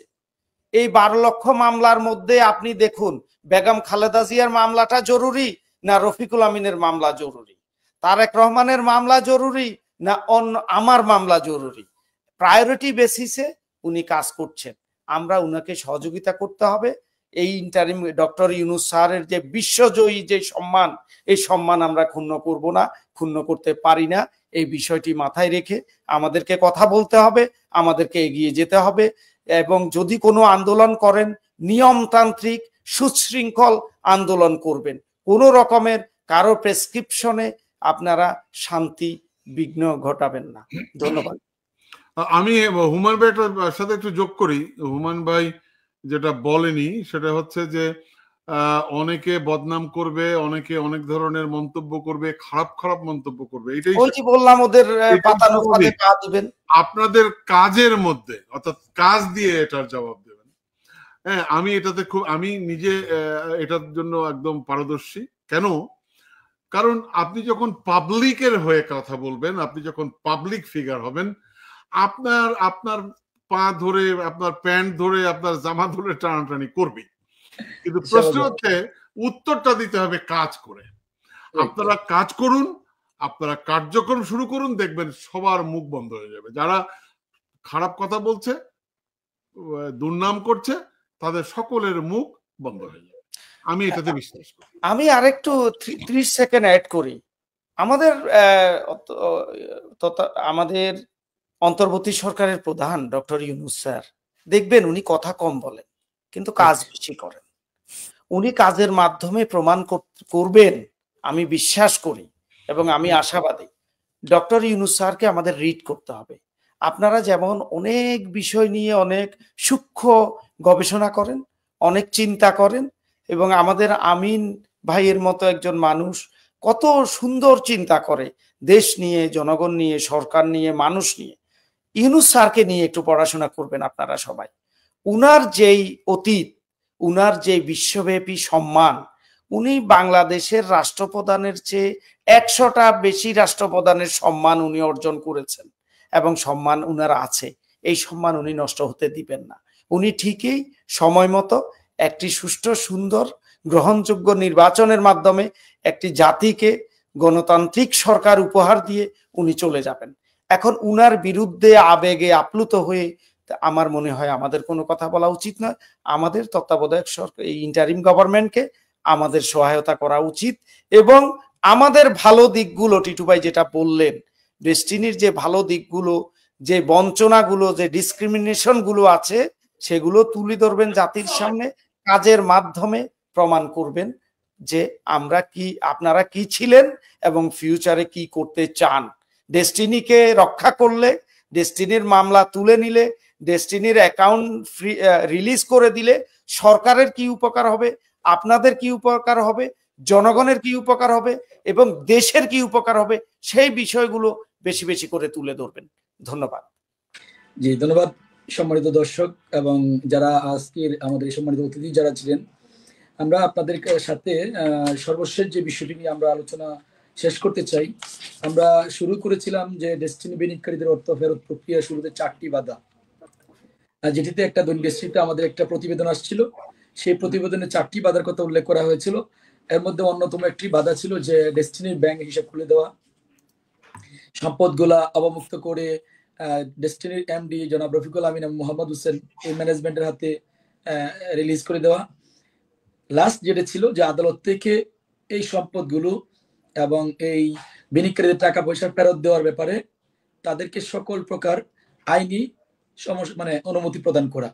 এই বিষয়গুলো সমাধান না হলে বিনিয়োগকারীদের আসলেই টাকা পয়সা ফেরত দেওয়ার ব্যাপারে কার্যক্রম আগানো সম্ভব হবে না বলে আমরা বিশ্বাস করি, এবং এটা প্রতিবেদনও আসছে। তো আমরা বিশ্বাস করি যে সরকার এই বিষয়টি খুব অল্প সময়ের মধ্যে একটা ফায়সালা চলে আসবে উচ্চ আদালত থেকে। কোম্পানির পক্ষ থেকে আইনিভাবে উচ্চ আদালতে এই বিষয়ে কাজ হচ্ছে, এবং আমাদের সম্মানিত অতিথিরা যারা আসছেন তারাও এই বিষয়ে বলেছেন। তো আজকের এই মিডিয়ার মাধ্যমে জাতির সামনে ডেস্টিনির যে সুনাম নষ্ট হয়েছে, এই মিডিয়ার মাধ্যমে পজিটিভ ওয়ার্ক করে এটা জাতির সামনে ডেস্টিনির যে সুনাম আছে, ডেস্টিনির যে ঐতিহ্য আছে সেটা ধরে রাখতে হবে এবং সামনে এগিয়ে যাবে, আমরা এটা প্রত্যাশা করি। তো ভালো থাকি সবাই, সুস্থ থাকুন। আগামী তারিখে আপনাদের সাথে আবার দেখা হবে, আবার কথা হবে। ধন্যবাদ বিজয় আমাদের নাগরিক টিভিকে। আগামী সপ্তাহে একটা ওপেন প্ল্যাটফর্ম তৈরি করতে যাচ্ছে, আপনার প্রাণ খুলে আপনাদের কথাগুলো বলতে পারবেন। স্পেশালি আমাদের টিটু সাহেবকে ধন্যবাদ যে এমন চমৎকার একটা উদ্যোগ গ্রহণ করেছেন। আমি বিশ্বাস করি বিনিয়োগকারীরা আজকে আমিন আলী যেভাবে তার মন খুলে কথাগুলো বলেছেন, এইভাবে সকল বিনিয়োগকারীরা আরো প্রাণ খুলে তাদের মনের 12 বছরের কষ্টের কথাগুলো তুলে ধরতে পারবেন। আমি বিনীত রিকোয়েস্ট করবো আমাদের টিটু রহমানকে যে আমাদের আজকে যিনি দুইজন অতিথি আছেন ওনাদেরকে যেন অবশ্যই প্রোগ্রামটাতে রাখা হয়, বিনিয়োগকারীদের পাশাপাশি ওনারাও তাহলে ওনাদের সাথে কিছু বিষয় শেয়ার করতে পারবে, আমি সেটা প্রত্যাশা করি। অবশ্যই ভালো থাকবেন সবাই নাকি? ভালো থাকেন সবাই। আসসালামু আলাইকুম ওয়া রাহমাতুল্লাহি ওয়া বারাকাতুহু। ধন্যবাদ হাসান ভাই 1 মিনিট। ধন্যবাদ। আমি বলবো যে আমার ব্যক্তিগত জায়গা থেকে অনুরোধ করছি, বিনিয়োগের বিষয়টা এখন আদালত হস্তক্ষেপ করেছে। এখন আমরা সাধারণ বিনিয়োগকারী এই যে বিনিয়োগের টাকা ফেরত ব্যাক যতক্ষণ পর্যন্ত আমরা আদালতের কখনো বা কোনো একটা স্টেটমেন্ট না পাচ্ছি বা স্টে অর্ডার না পাচ্ছি, ততক্ষণ পর্যন্ত আমরা বিনিয়োগের বিষয়টা একটু এড়িয়ে চললেই ভালো। এটা আমার ব্যক্তিগত মতামত। জি জি। আচ্ছা, নেক্সট উইকে আমাদের আরো এই বিষয়ে বিশদ আলোচনা হবে, এটা তুলে ধরবেন। আমাদের জুম্মার সময় হয়ে গেছে আমার মনে হয়। ধন্যবাদ। জি ধন্যবাদ। আসসালামু আলাইকুম।